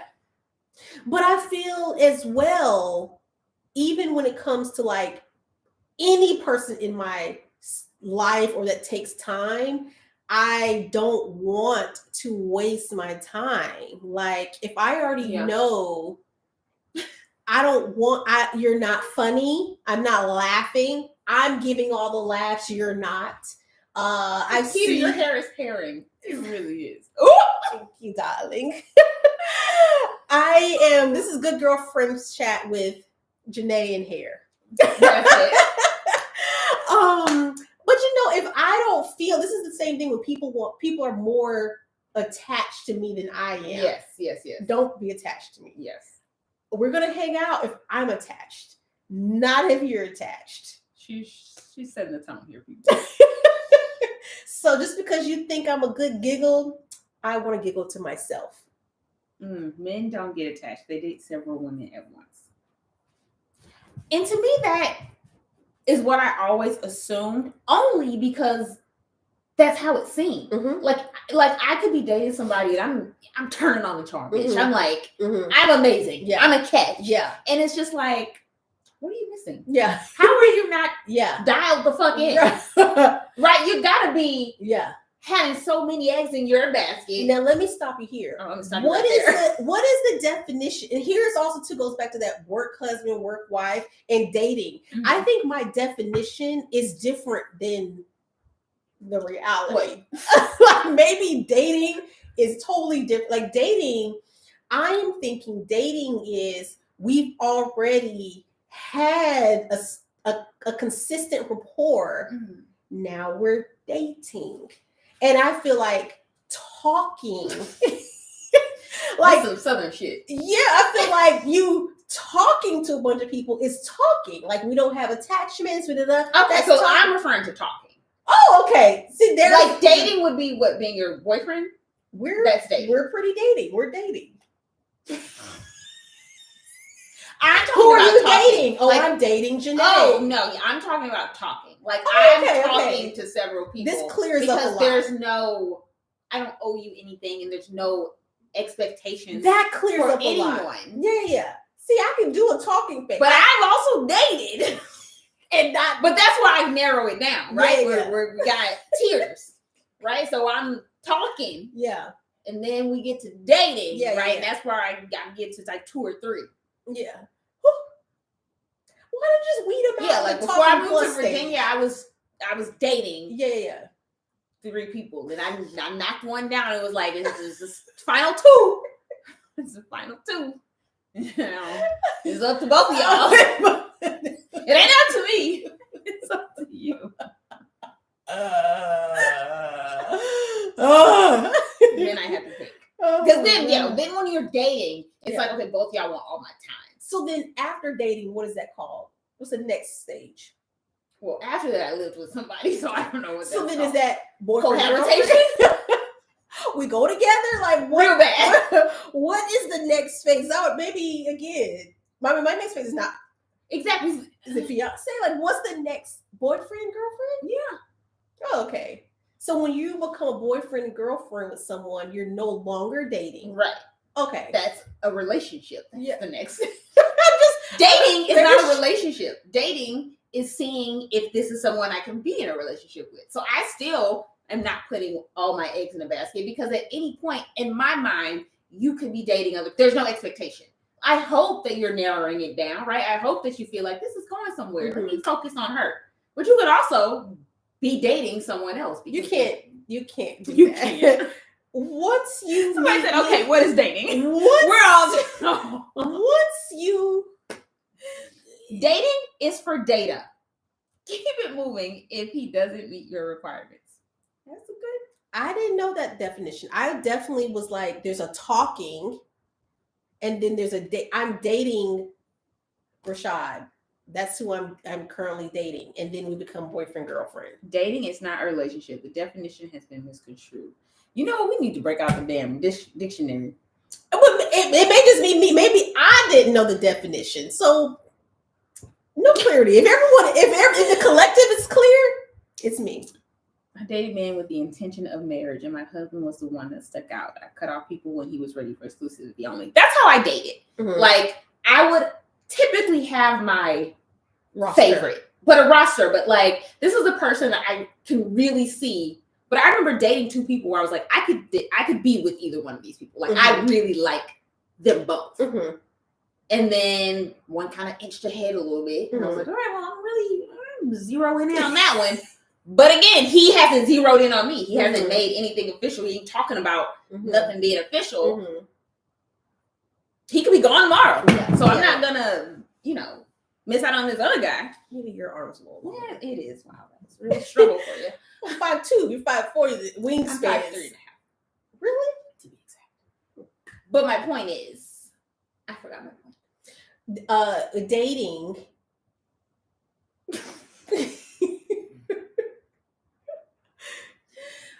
Yep. Dating isn't one inch ahead Yeah. than the other. So you And I really had a clear, like, here's who I would like to be with, but I still really liked the other person. And then finally, I was like, we talked about Valentine's Day that time, where I was like, hey, just want to know if you have any plans for Valentine's Day. If you don't, that's totally fine. I just need to know. Because in my mind, my boo over here is blowing me up. See, and he wants to take me out. The things, but I like you, so I'm giving you the chance. If you say yes, then he gets no. Right. But you ain't saying nothing. But I'm here's my little, nudge. See, this is the thing where I feel like in a relationship that I've been in, you gotta like me a little bit more than I like you.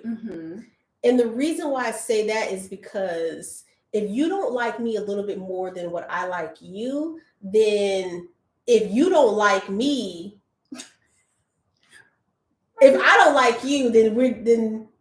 I don't care if you like me. But you gotta that's. No, I think that's the foundation of You relationship. gotta like me a little bit more. Yeah, I gotta be the price. Dating is such a North American concept. I prefer an organic approach. You go out and whatever happens or not. Talking, dating, exclusive or not, in a relationship. Dating is not a relationship. Okay. People dating each other sometimes don't have the same definition of dating. It's the Wild West. That's probably the bigger problem. It's not about how you define it. It's how both of you define it. Yeah. And I've asked single people oh, are you dating? And they'll say, oh, I'm talking to people. I mean, yeah. And I feel like there is some muddiness of these words. Yeah. And so it's almost, again, like we talked about before, the protection. For me, I'm just gonna assume you're just out in these streets. Yeah. And that's good. To protect myself. Yeah. Because we've all had that point where you're like, oh my God, this could be the one. Like, I really like him. And then he's like, why'd you think that? Now, oh shit, I don't know. Why did I think that? Oh, no, never again. Yeah. Fool me once. That's what one guy told me. He was like, listen, you don't need to meet You don't need to meet anybody else in the club. This is it for you. I'm gonna stop you right here. Okay, he put me in my place quick. Listen, we're talking, okay? We're not dating. You don't even know how to do this. I can tell you're new Don't to come this. here. Go to the library.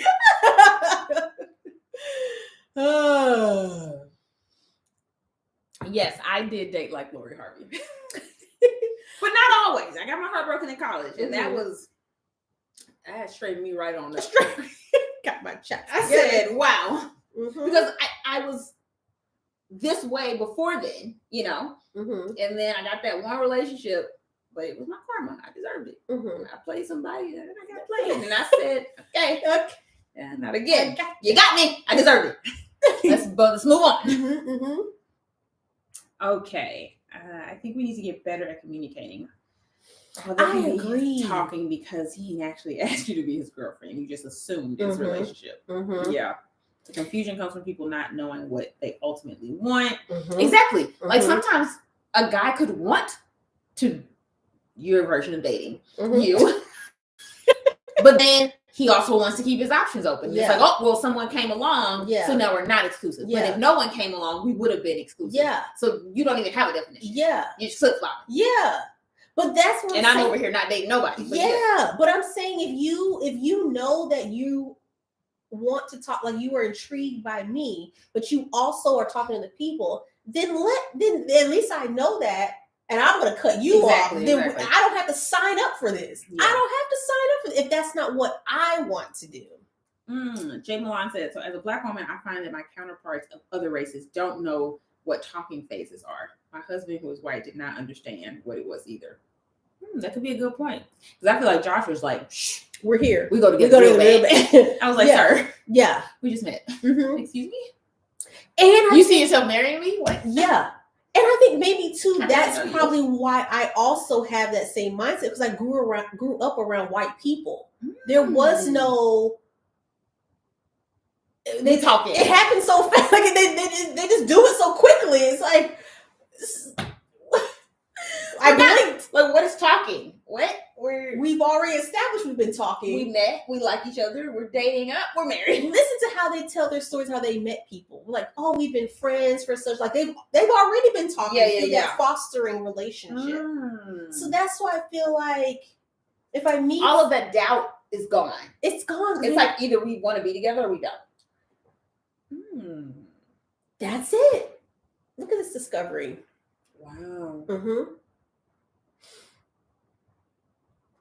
For me, talking did not include sex. I wouldn't include talking as sex, but I also... Or even, dating. I didn't call it talking, but I called it, when I was dating several people, I probably had sex with one. And like, that was, like, you're the guy. Yeah. And that was typically the main guy. The guy was to be something. Yeah. Or you just have like a person you have sex with. Yeah. That's why you just... He could be none of the guys. Listen, your preference is your preference. Listen, okay, this is where I know it's going to be good. Listen, we ain't got there yet. Over here. When men are ready to settle down, they don't take years. They do not. They do not. And I so believe that. Every man that has wanted to be with me was like, today, let's go. And I was like, are you sure today? Are you? Maybe not today. But the people I chased, I'm just like, how do you not know?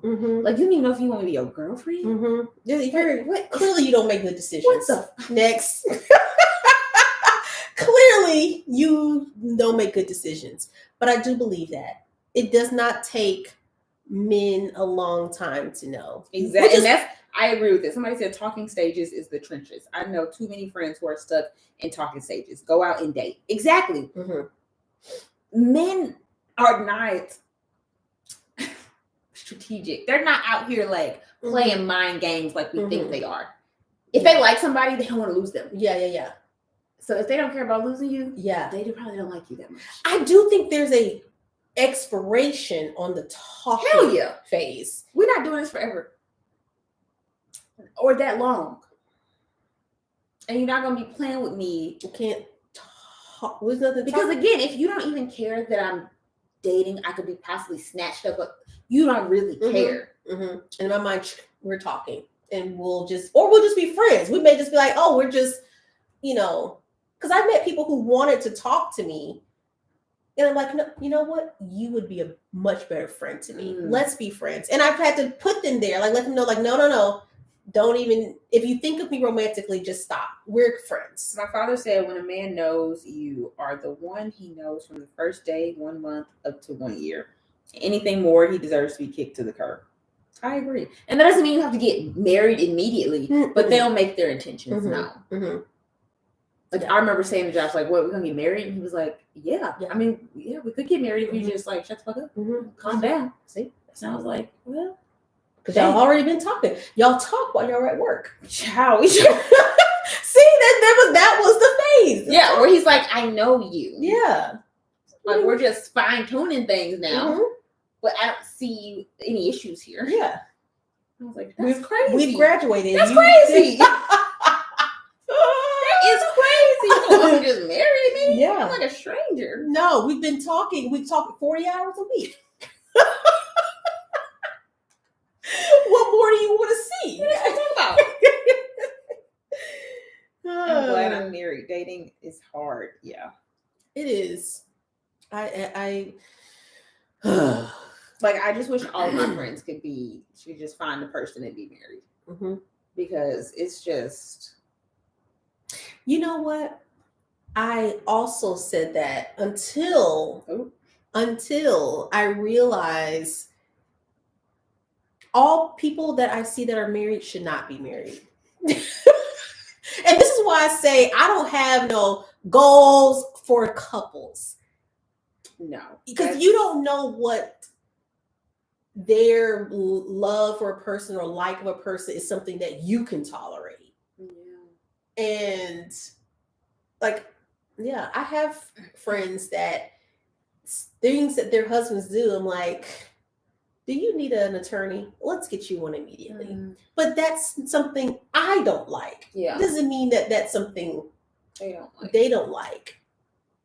And it's things that they don't like. So I'm just like, ugh, you would be good. Yeah. I feel like that's what's on all of my TikTok. I'm just like, what? What? Your husband don't do the dishes? Or what? Don't.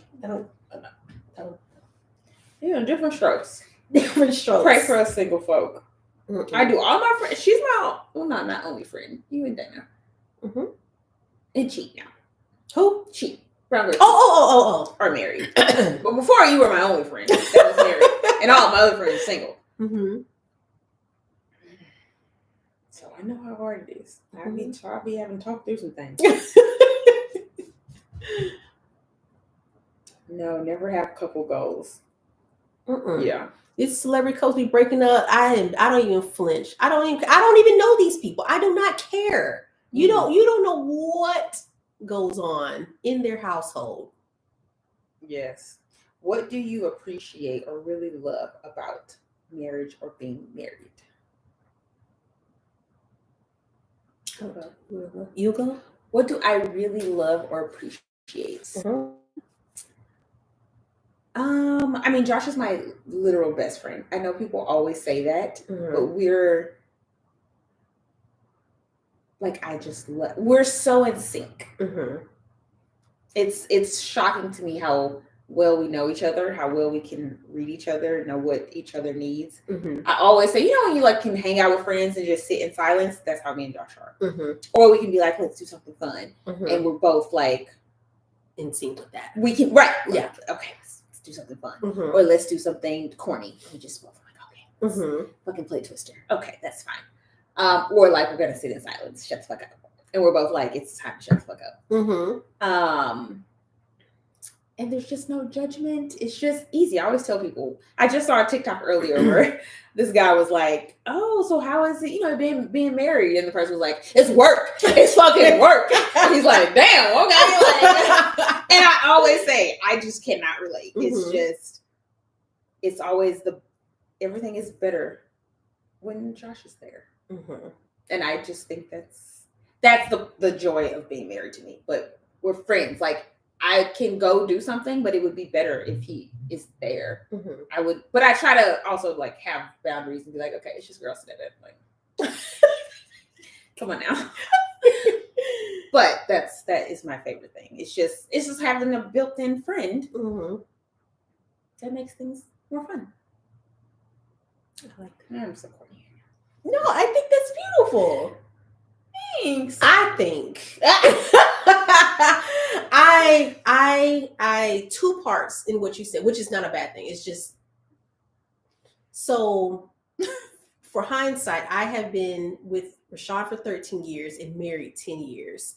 And I would say I don't take advice, I would say, from someone in a relationship that hasn't been in it long enough. Like, because the advice I would give or the thoughts I would give about marriage at year 1 looks different than what I would tell a couple at year 10. Like, we're going on year 11 in March. So that it looks totally different than it does now than it did for us 5 years ago, 7 years ago, 3 years ago. Marriage, like, yeah.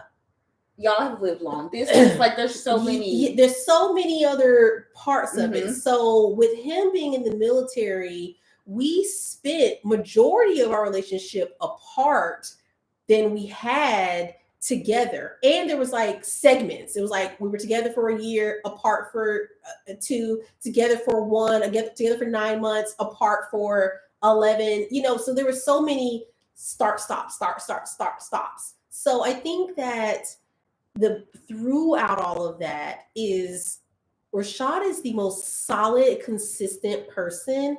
And this is the joy of knowing like you're with the person that's like your ride or die. Marriage is, I would say, it's hard if you don't want to put in any work in it. Because when it does get hard, you have to love each other enough to put in the work. Like, if you didn't love hard enough, then when it got tough, you would be like, "Oh, it's done. We can just sign the papers and just call it quits." Like, I don't want to put in no work in this. We're done. So I think that Rashad is so solid and consistent with me, even when he shouldn't have been, that I think that that's what makes the advantage of it, because a friend can leave when they want to. Jobs can go and come and go if they want to. Careers, money, all those things. But when someone chooses to life with you and to love you at your ugliest and still choose every day you, that's what I feel like Rashad is. And he's that person. Like, he's going to do that before anybody else. And there's a different level to feeling completely yourself with someone. I've never had a relationship where I don't have to fake a thing.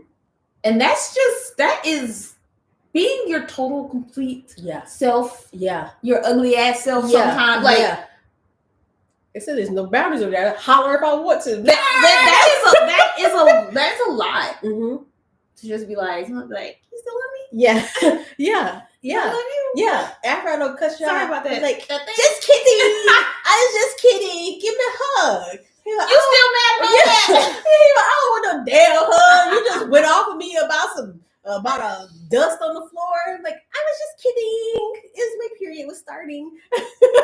Same. I always told you. I think my period. It was my period. I was grumpy.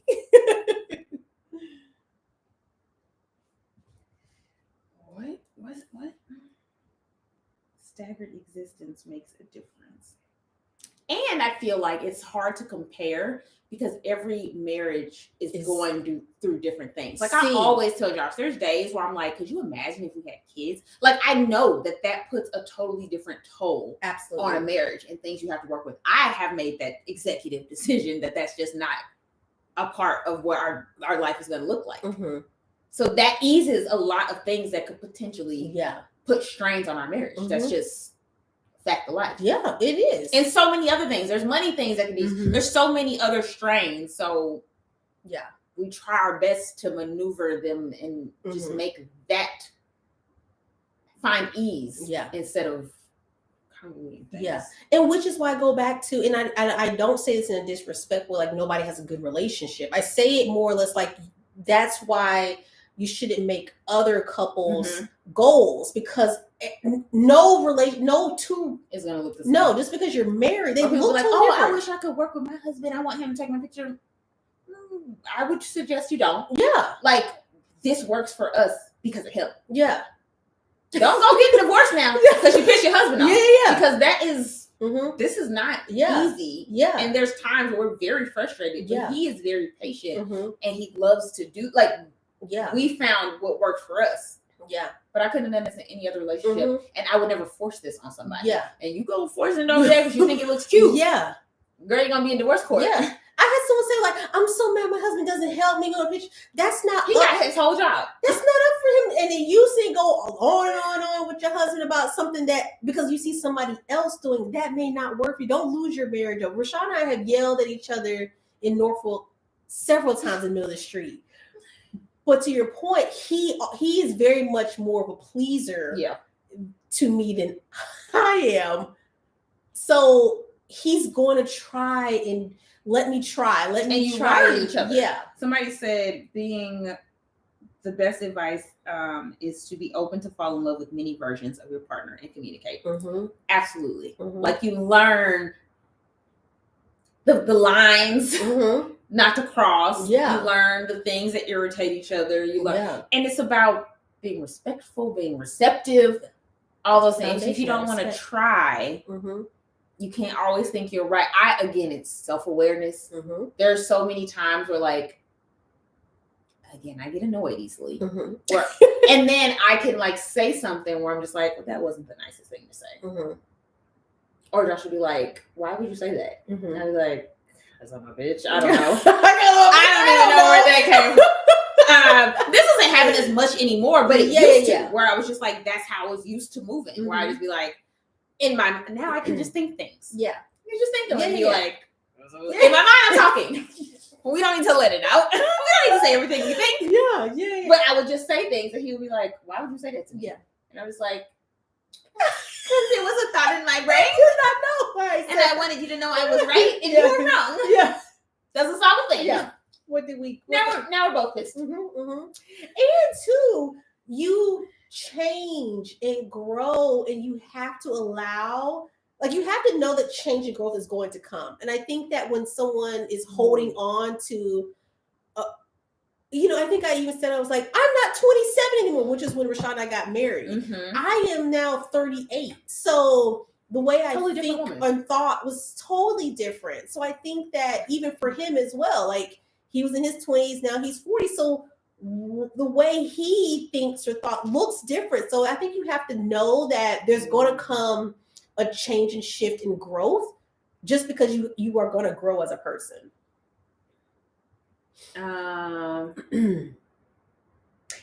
I also appreciate, just one more thing, because I have to throw this plug out again. I also appreciate therapy, separate therapy as well as together therapy. Yeah, somebody mentioned that too. I have to put that out there because we talk, like Rashad and I, just from having individual therapy, talk to each other so much more candidly than we used to, and we're not even easily offended by the things we're saying because we both want to work on whatever it is. Like our listening ear looks different than it did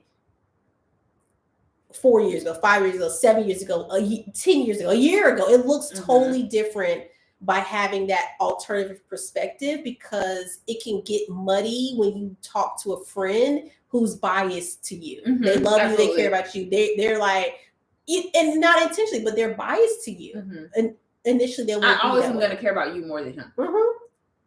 Sorry. Period. Right. And that's what I need my friends. If you say Josh does anything wrong, you're gone. You're done. The Roxy said, I'm 45, married 21 years. Genuinely liking each other's company and respecting each other makes marriage enjoyable. Makes wanting to work through the bumps easier.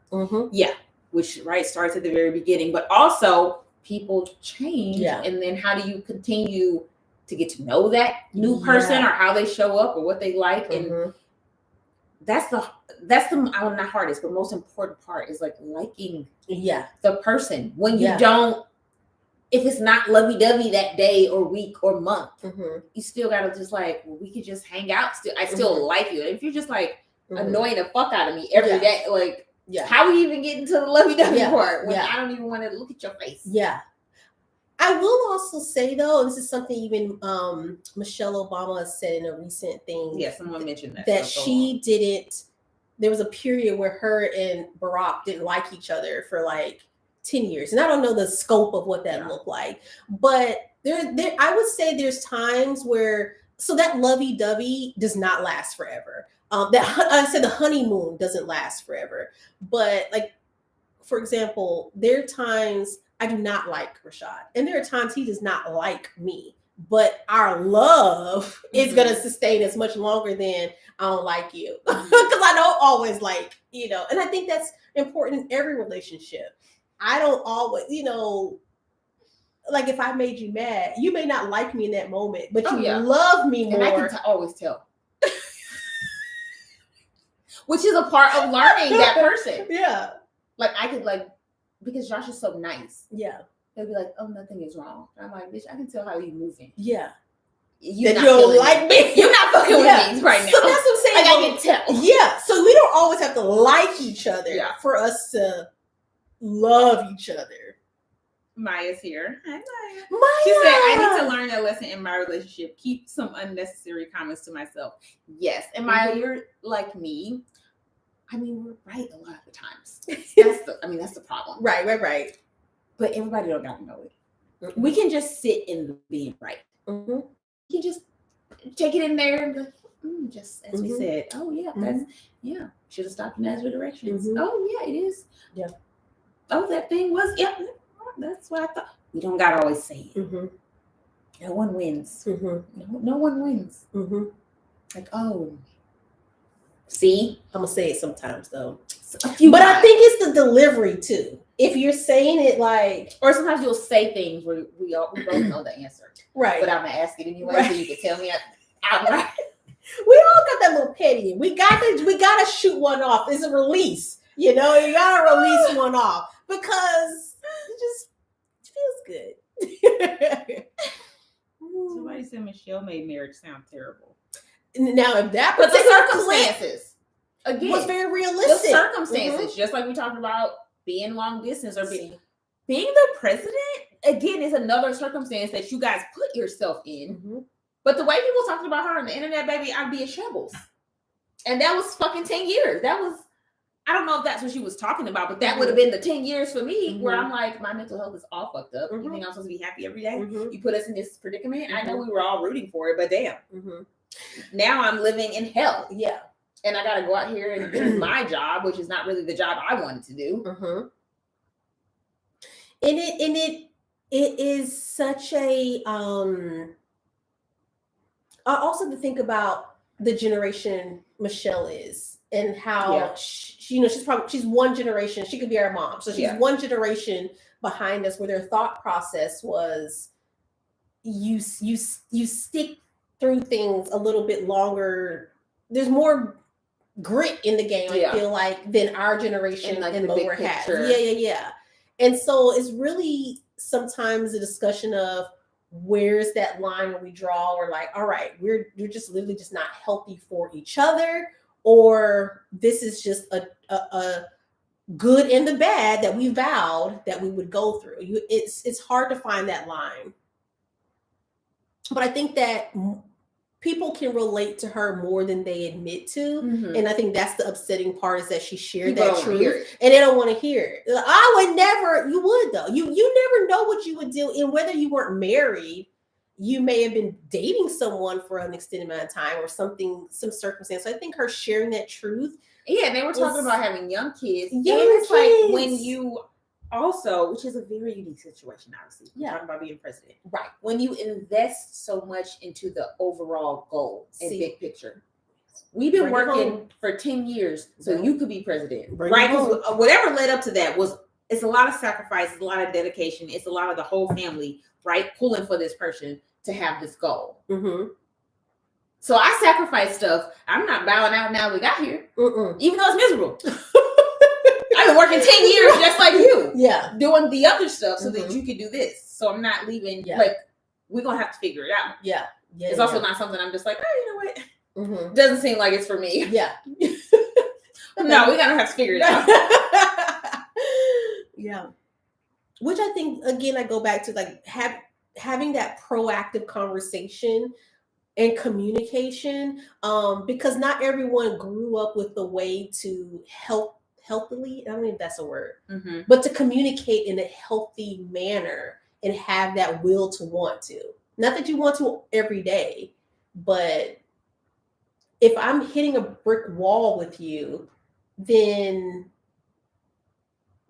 something has to change. Like I have to, but just because I don't agree, I still want to know what was hurting you, upsetting you. I still want to know so that I can maybe change that.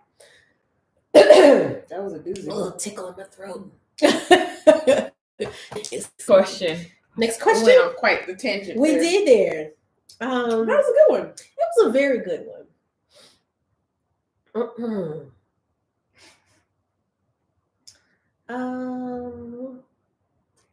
I feel like this is we dibbled and dabbled in and out of this one, but it's a friendship one. Okay. What kind of friend are you? Raw, cutthroat with the truth, or have a more gentle approach to telling your friends? Know who's who.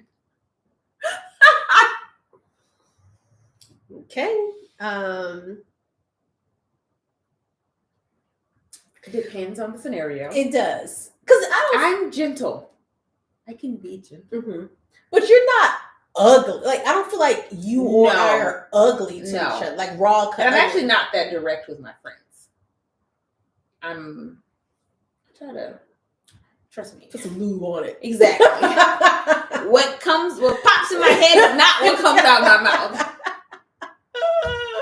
Yeah. I do agree, because I feel like if I'm asking you something and I can tell you're holding back, I'm like, okay, just go ahead and give it to me. And then you just... Because I can't hide anything. Yeah. So I'm in my head and I'm like, well. And then if you're just like, no, just okay. All right. Shit. So I'm gonna get to it. Yeah. But at first, I would try to restrain myself. Yeah. And speak it in a sweet. I do feel like you are more comfortable as well telling me something even if I don't ask you for, like offering advice that I don't ask. Yes, because I know you want to know. I do. I am perfectly. I share things I think people want to know. So either we've had a conversation before, or I know it's a goal. Yeah. Or something. Because I'm also like, I'm not offering unsolicited advice. Yeah. But if I don't worry about yourself, I worry about myself. All right. If I don't want to hear it, I tell you, all right. And today, don't want to hear that. But yeah, I feel like you're gentle. I am. I'm also going to help you figure out a plan. Yeah. I'm not going to just throw out like, that really sucks. No, you've never been mean or mutually. I don't feel like anyone's been mean or ugly just to be truthful. Like telling the truth isn't always confrontational. So when you find out that a friend is not who they think they were, meaning encourage bad behavior, morals just black, do you cut them off or do you recognize them for who they are and keep them at a distance? Remember, read one more time. When you find out that a friend is not who you think they were, meaning they encourage bad behavior, morals just black, do you cut them off or do you recognize them for who they are and keep them at a distance? I very much recognize people for who they are and put them in the category that I feel is appropriate. Because there can still be things that I enjoy, but that may be a line in the sand for how close we are. And maybe now you're just in another category. Again, everybody's not your friend. Everybody's not BFFs. That doesn't mean we can't be cordial. That doesn't mean we can't have a good time or go to dinner or talk about whatever. Right. But I treat people according to where I feel they need to be placed in my life. And I think that's very helpful. That's something I've learned, I feel like recently. I agree. Where I'm like, okay, this is who you are. You have shown me your true self a few times. You're going to be over here. This is where I feel comfortable. Yeah. Because I also don't like the idea of just cutting people off. But I'm not going to, you don't just get to have access to me if I don't feel comfortable. And even that always doesn't come with an explanation. I do a slow cutoff. You do a slow. Oh, so somebody else said that? 2 people said that. Oh, friend cutting them off. Yeah. And also to even with people changing positions within their seat on your bus doesn't even come with always a full-blown Conversation. Honestly. conversation. Very true. Well, is that your answer too? Do you cut people off? You forgot the No. question. You asked the question. I don't cut people off. You don't. What do you do? So do you move them? You just put them in categories. Yeah. But I also have, I think people have separated from me more than I've had. Because people want your all or nothing. I don't have, I am learning. That I feel. Yeah. Like people want best friend Akita, or they're just like. And the thing is, when you're cut off, you don't know the reason why. Like there is no, it's just a lingering, like we were talking yesterday just fine, and then you disappeared. Like when I say you cut people off. No, it happened to me. Oh. I was just, and there was no, it wasn't like, it's been a rough patch in our friendship, or it was just, they just literally stopped talking to me. And I had to like go through several channels to be like, are they alive? Are they, searching for, to be like, this is not our norm. Something must be wrong. And they just. Somebody said there's no audio. Yeah, somebody said I can hear them. Somebody said I can hear them.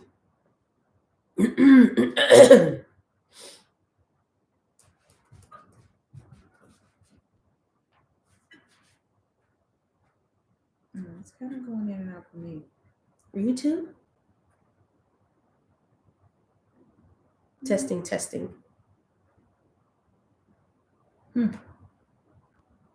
Somebody said log off and come back. Okay. We log off. No, them. Oh. Carry on. I'm going to just come back. Okay. Okay. They also they hear. All right. Next question. Next question.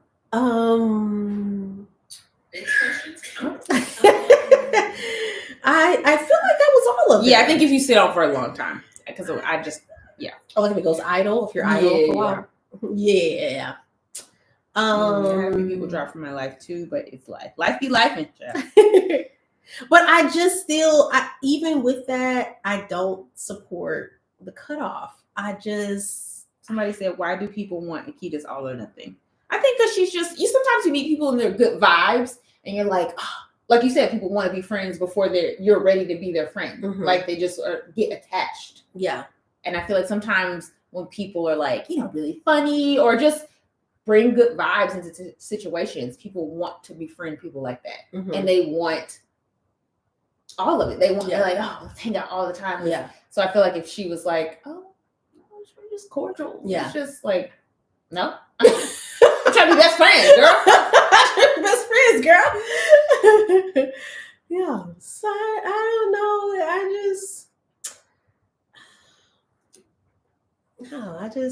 It's very hurtful to just be cut off with no clarity. And again, at this point, the only thing I can assume is it's a them, because I am definitely one that I'm so open to correct a behavior if I'm doing something or receive feedback or make things right, that if you just choose not to tell me something, then that's just on you. Yeah.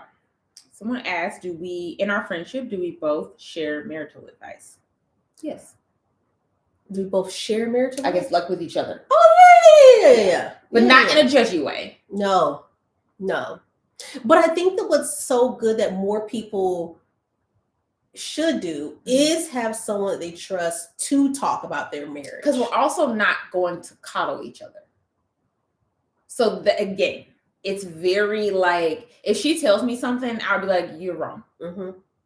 Or like, he's like, obviously I'm always going to have her best interest, but I can be like, girl. Yeah. You might want to go say sorry. Yeah. That was, you said that? Yeah. Not like, you're always right. Yeah. You're the queen of that castle. Yeah. And I think it takes us both being very self-aware. Like I will deliver it the way like I said this. Yeah. And you're like,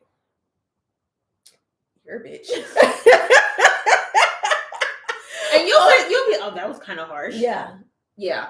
So I feel like you can only advise or share Mhm. marital things if you're going to be honest. Yeah. But if you're just going to be like, yeah, I got you fucked up, Mm-hmm. that's not helpful. Yeah. And I think as well, we both mutually respect our husbands. Mhm. So there's that still mutual respect. Like And I'm not understanding not all marriages are the same. Yes. Just because you're doing something I wouldn't do, or you interact in a way doesn't I make would, it right or or wrong. wrong. Yeah. Mm-hmm.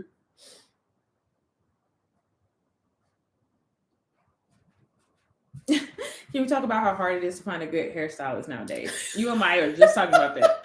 We were. I love to see like people dragging these hairstylists.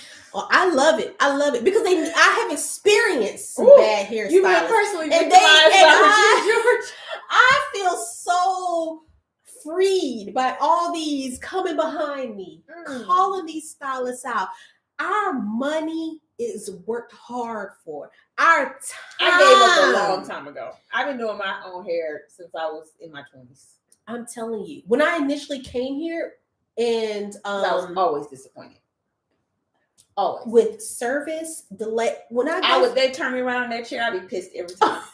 Now I gotta go home and fix this. And that's how I learned how to do my hair better because of fixing styles. Yeah, same. Mm-hmm. Where I would just be like, I could take a track out here, curl it this Mm-hmm. way. Then I had a cousin that did my hair before I left St. Louis, and then when I moved to DC, I was like, I gotta figure it out. Yeah. YouTube. Yeah. And I went to YouTube University, and I started making wigs. And I want more people to continue calling out these stylists, so that way people know, especially when the way people travel and move around to different areas. Yeah.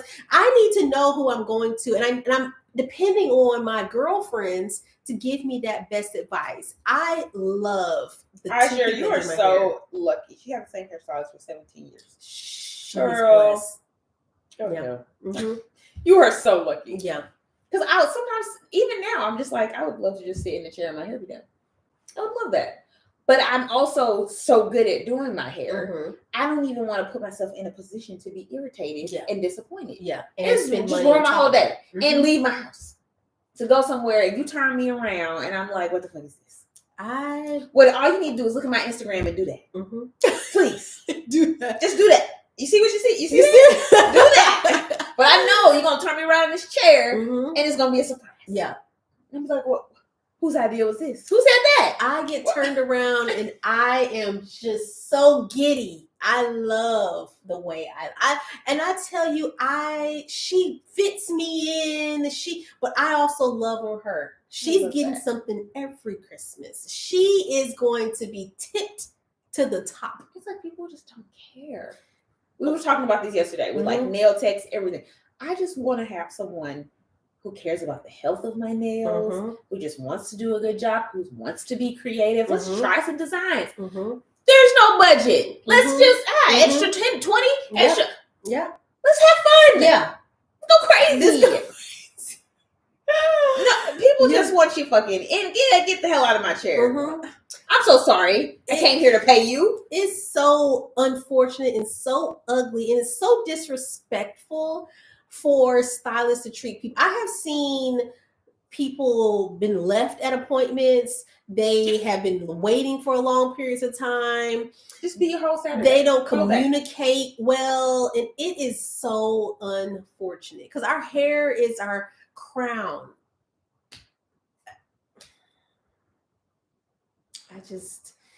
I hate it. I hate it. And I'm glad I found my two people. When I show up and I'm there early, they are there waiting on me. They have not overbooked me. No. They got me in and out. I'm not there all day. They're not eating in my hair. The people aren't talking loud and gossip. It's a great experience. I love it. I love it. But I also in turn show my appreciation in like tipping, like I feel like I left another girl a tip and she was like, did you mean to leave me this? I was like, yeah, don't you always get tipped? And she was like, not this much. But I feel like as well, now we have a mutual, like, you take care of me, I take care of you. Like, I'm not gonna leave you hanging. You're doing a great service. I want to make sure you're good.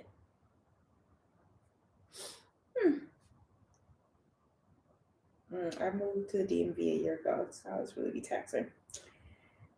Yeah, like I never had anybody do my hair when I lived in the DMV. I just figured it out. Your hair sounds like butter and toast. I love that for you. It's such a beautiful relationship. You find that one. I've only watched one episode of The Best Man Final Chapter. I've not seen any yet. I plan on watching it this weekend. I'm very excited. Yeah. I hope it's good though. Like I said, I've heard a couple people say they didn't like it. And I'm just like, it's well, the why? same actors doing the same thing. They do a phenomenal job every time. There's always someone saying they don't like something. It's like, well, why? But why? I also want to watch this new show called Kindred. Have you seen that? It's on Hulu. It's very stressful. We don't wanna watched. see slave shit. No, but we also watched. What's that other show? With Journey Smollett. Oh yeah, I love that. That's it. I've watched that show 20 times easily. The entire season. Please. No, It's lie. worth it though. No lie. It is definitely What worth was that it. called? Good Lord. Let me just look it up. Yeah, look it up. I watched that show. Literally, Josh would be like, "You watching this again?" It's worth it. I'm though. like, do you not see? Right now, I'm rewatching Scandal. I want to see some good fucking TV. Mm-hmm. I'm like, every episode of Scandal could have been a movie. Yeah. Lovecraft Country. Oh yes. I've watched that entire season easily 20 times. Yeah. If I go on a trip, if I can't sleep, this is Lovecraft Country. Lovecraft Country time. Like I want to visit my friends. That was a really good. But I feel like if we can watch that, Kindred would be. But here's the thing, Mhm. and this is what I love that we don't get with Black shows. Is like I love some sci-fi shit, Mhm. and that just filled me up like Yeah. no other show has. It really did something. You gave me the historical context, Yeah. which made it again another layer. Yeah. But it wasn't about that. Yeah. It was all this other freaky shit, Yeah. and then just the good acting. Yeah. I could write a whole Dissertation. dissertation. I really enjoyed that. It's show. very unfortunate that they're not doing a second It's season. disgusting. It's like, why? Just give it to us. How long do we have to wait? I'll wait for it. It's worth it. That was so devastating. Mm-hmm. Yeah. But yeah, Kindred looked very stressed. It looked like just slave shit. And I'm like, well, I have a trusted friend who said it wasn't that way. Okay. And I trust her. She watches all the goods. I'm like, I don't need to be tormented like this. No, I don't watch slave stuff. Right. I don't care. But she said it's just more interesting. It's she like a said story. literally her and her husband were upset that it ended. Wow. Because it looks intense. Mm-hmm. She said they both were literally upset that the show ended. All right. Mm-hmm. And she studied like fine arts and stuff, so she's like a trusted. Yes, I already watched Riches. Also recommend. Very good. I mean, Okay. it's not on Lovecraft Country level, but very good TV. Good TV. Good solid TV. I've not watched that one. Riches. Yeah, I've Riches. not watched Oh that yes, one. it's you love it. It's good. You watched all those shows. What you watch shows? all the shows. I feel like you just watch shows. I don't watch any Like shows. Sisters and stuff like that. That's one show. Okay. What? So what show we're talking about? Riches. Oh, Riches. Okay. It's like a black family that owns a company, but they're in the UK. It's really good. Is really it like good. Greenleaf? Kind of, as far as like good TV, like a good story where you're like every episode you're interested and it's like a little drama, Mm-hmm. but good acting and like I actual good story. really like Greenleaf. I really like Greenleaf too. You'll like this. Okay, It was if I it's watched com- the whole season in one day. Oh, It's only like 8 Greenleaf? Oh, episodes. Riches. Yeah. Okay, if it's comparable as far as like acting stuff It's to very Greenleaf. yeah. That's what I was most impressed about. You don't know any of the actors. Mhm. They're all really good. You know, so you're not watching us. Okay. I'm sold. Oh, moving on. Some didn't like it, but P Valley was my show. P Valley was also my show. I didn't watch. You did. You I- told me about P Valley. I know. But I don't I consistently watch any show. loved P Valley. I love the pink. I love. I feel like I just came in like Rashad watches all the shows. Like every time we're somewhere and some bitches like he can come with right now. Y'all could talk, which has happened before. Y'all talk about the shows. And I'm just like I get in where one episode I've seen, but I don't. I watched it all. It's like I don't even Best fucking theme song of any show ever. Every time it would come on, I'd be like, this shit needs to be on the radio. Wow. Right now. I'm twerking in the bed. Because it's that good. I'm so behind. Okay. Which is from scratch. No, I heard that just looks too depressing. I did not watch that. The Photograph was a cute movie. I didn't watch that either. Me neither. Some stuff just be looking depressing. There's a show called From. Oh, we watched The Honor. We watched The Honor. You didn't watch it? I told you to. Heard of her. Is that on BT? Your Honor, The Honor, Your Honor, Your Honor. Y'all know it. That's a good one. The second season's coming back, and I can't wait. And another show I've watched is From. That's the title. What channel is this on? How the fuck am I supposed to watch? Has anybody seen From? Don't leave me hanging. Kindred is awful. The book is amazing. Kindred is awful. The changes they made changed the meaning of the book. Oh my goodness. Lord. My friend is not a liar. She said she's a liar and the truth ain't there. I'm not going to accept that as an answer. New Year's, I'm having a party. That's what we're doing for New Year's. Mm-hmm. People will be at my house for a party.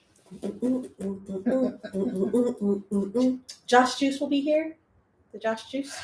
Yeah, I want to have like a few signature cocktails. I look forward to it.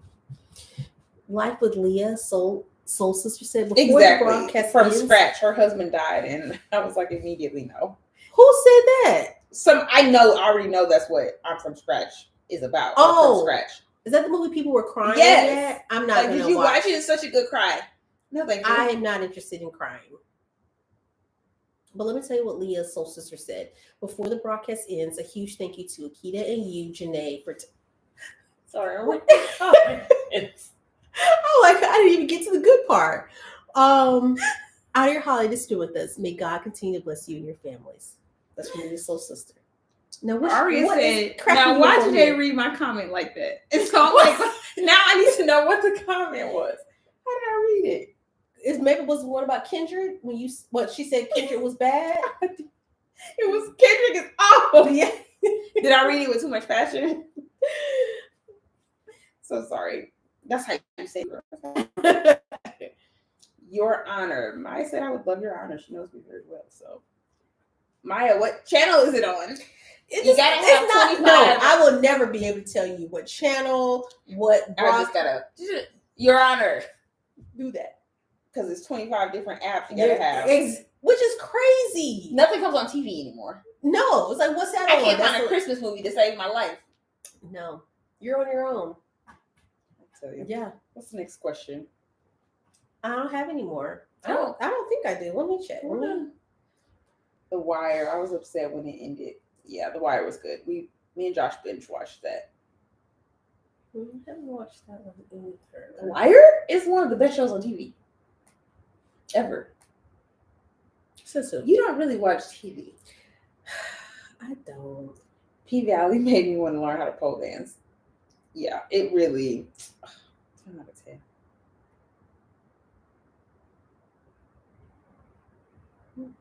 Too many shows skilled with. What about Harlem? No, I've never seen that.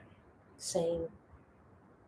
Well, speaking to the remote and finding shows. Yeah, that's what we do. Okay, what else do we want to talk about? She's out of questions. House of Dragon, of course. I watched that. I'm a sci-fi girl. I watch Game of Thrones and House of Dragon. I watch House of Dragon. I also just repeat watch things, so I watch that when I'm just bored. Let's go slay some dragons again. Come on. Or Lovecraft Country. But right now I'm going back through Scandal. I'm on season 2. I'm like, damn, this is a good show.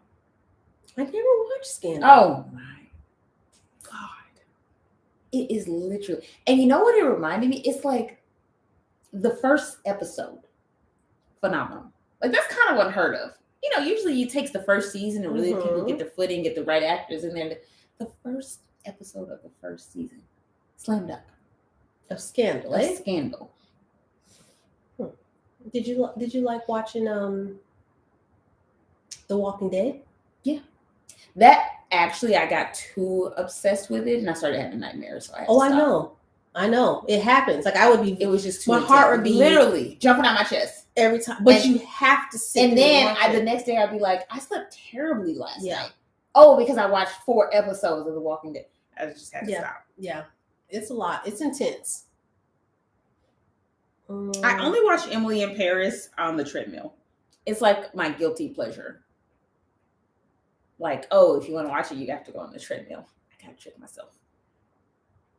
But it's just like a fluffy. Like there's no real story. There's nothing really happening. But it's cute. Oh, did you ever watch What? How to Get Away with Murder? Yes, I actually did not watch all of that. I watched it beginning to end. Really? Yes. Now I watched that beginning to end. I loved Viola Davis, but I really loved her after that show. And the love for her just I grew. probably watched it halfway through. If there was someone that I would love to meet, it's her and Kiki Palmer.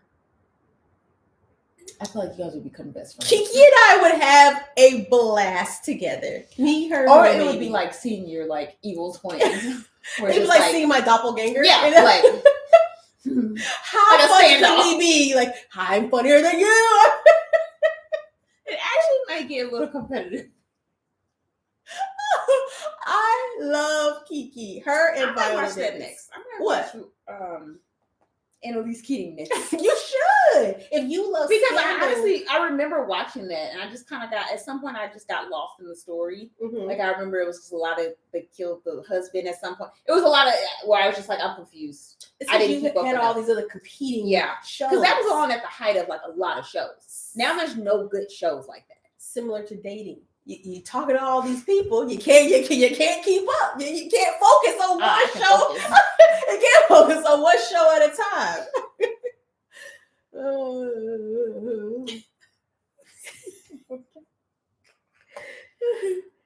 You cracking me up.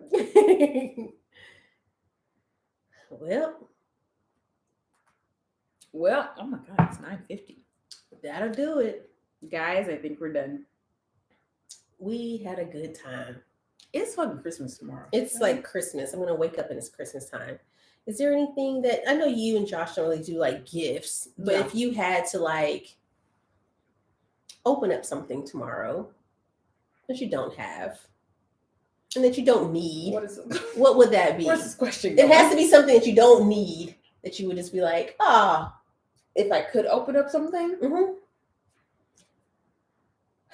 well, my mom will be here tomorrow. That's my Christmas What a gift. great present. That's the best. Doesn't get any better than that. I'm gonna open her up from the airport. I'm trying to think. What else? What is something I really want?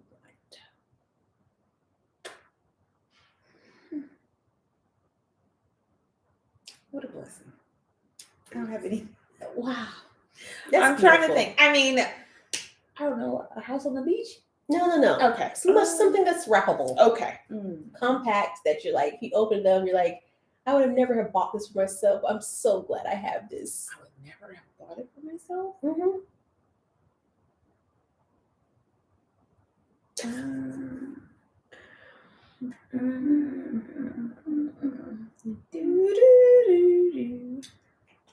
I'll take over. Let you think some longer. Okay, thanks.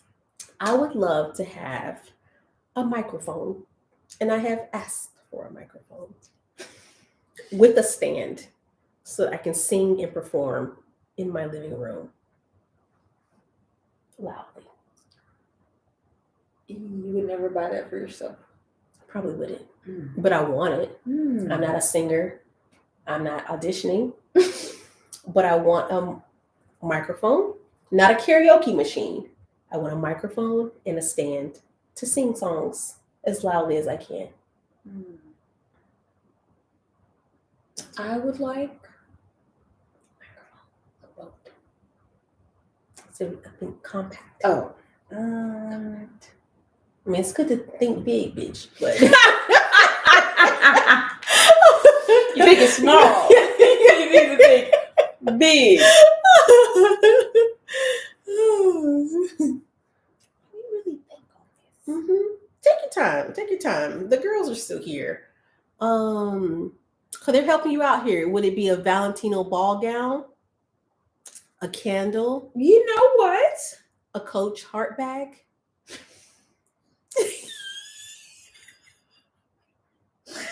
Because why would you want? Somebody said that? Yes, they did. I'm just reading. We're gonna leave it. Actually, we're gonna leave it, table it. We're gonna table that. Actually, it would be. That's what it would be. It would be some type of ready to wear. I still have a hard time splurging on that. But I was just on Moda Operandi, and there's a ton of Valentino actually on sale. And I was like, wow, what a treat that would be. Like, I'm not gonna buy this. Like, it's 50% off and still $5,000. Yeah. But wow, wearing one of these dresses would be a treat.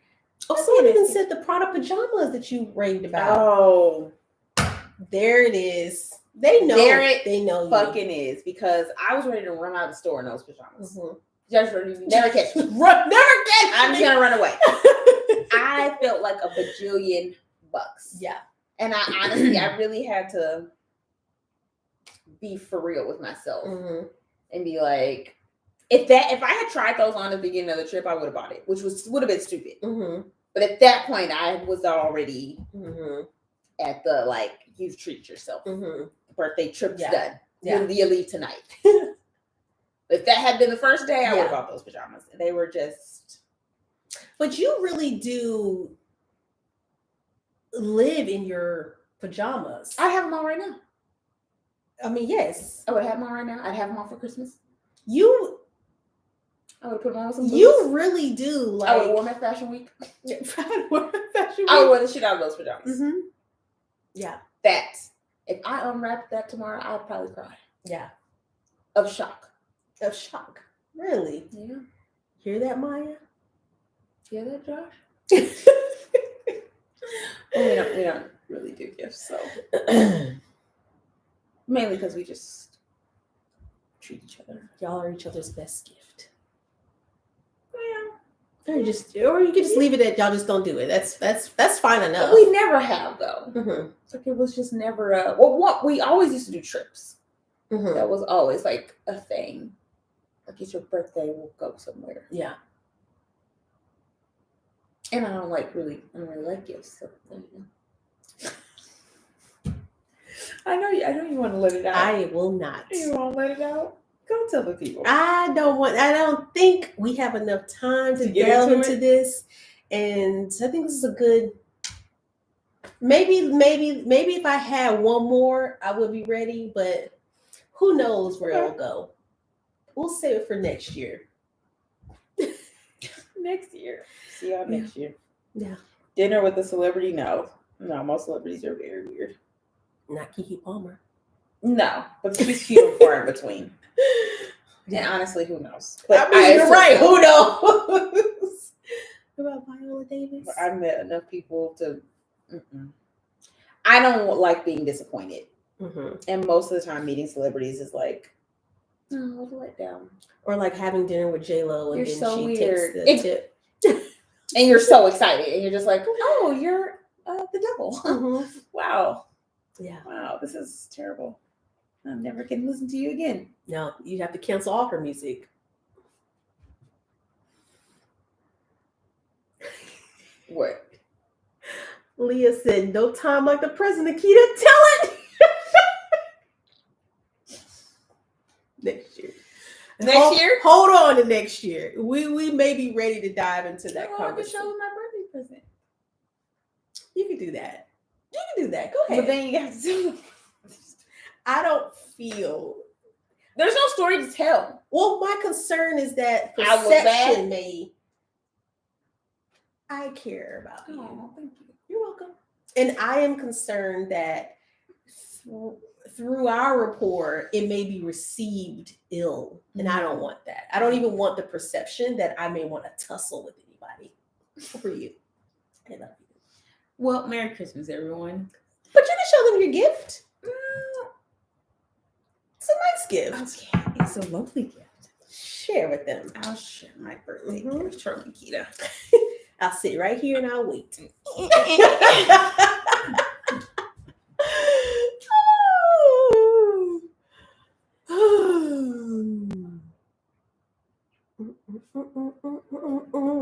Merry Christmas, Merry Christmas.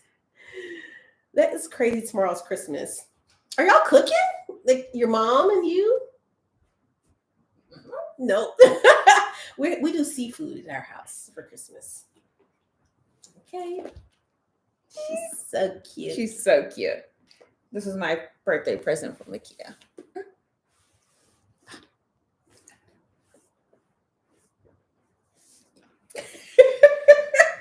I did my grocery shopping today.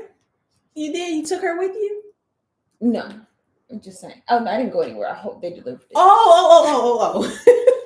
But we're not cooking anything. We have our HelloFresh. Well, that's what we're. Oh, okay.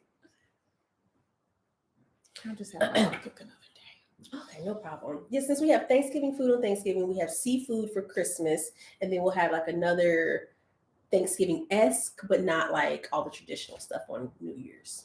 We still got that collard greens and black eyed peas on us in a chokehold for New Year's. I don't feel like it's helped anything, but I just feel like I can't stop eating. I don't think it does a thing. These are the sleeper pajamas. All right. Well. I thought you meant, well, that'll do it. Like, yeah, I was kind of like throwing it to you. Well, we had a good time. I appreciate you all being here. Thank you for celebrating this last Good Girlfriends chat for 2022. Y'all have been rocking with this chat and supporting Janae and I both together and separately for an amazing year. We had some great highlights, milestones, and we couldn't have been where we are without round of applause for the girlfriends. Go ahead. this is why I threw it to you. Thank you guys so much. Thank you.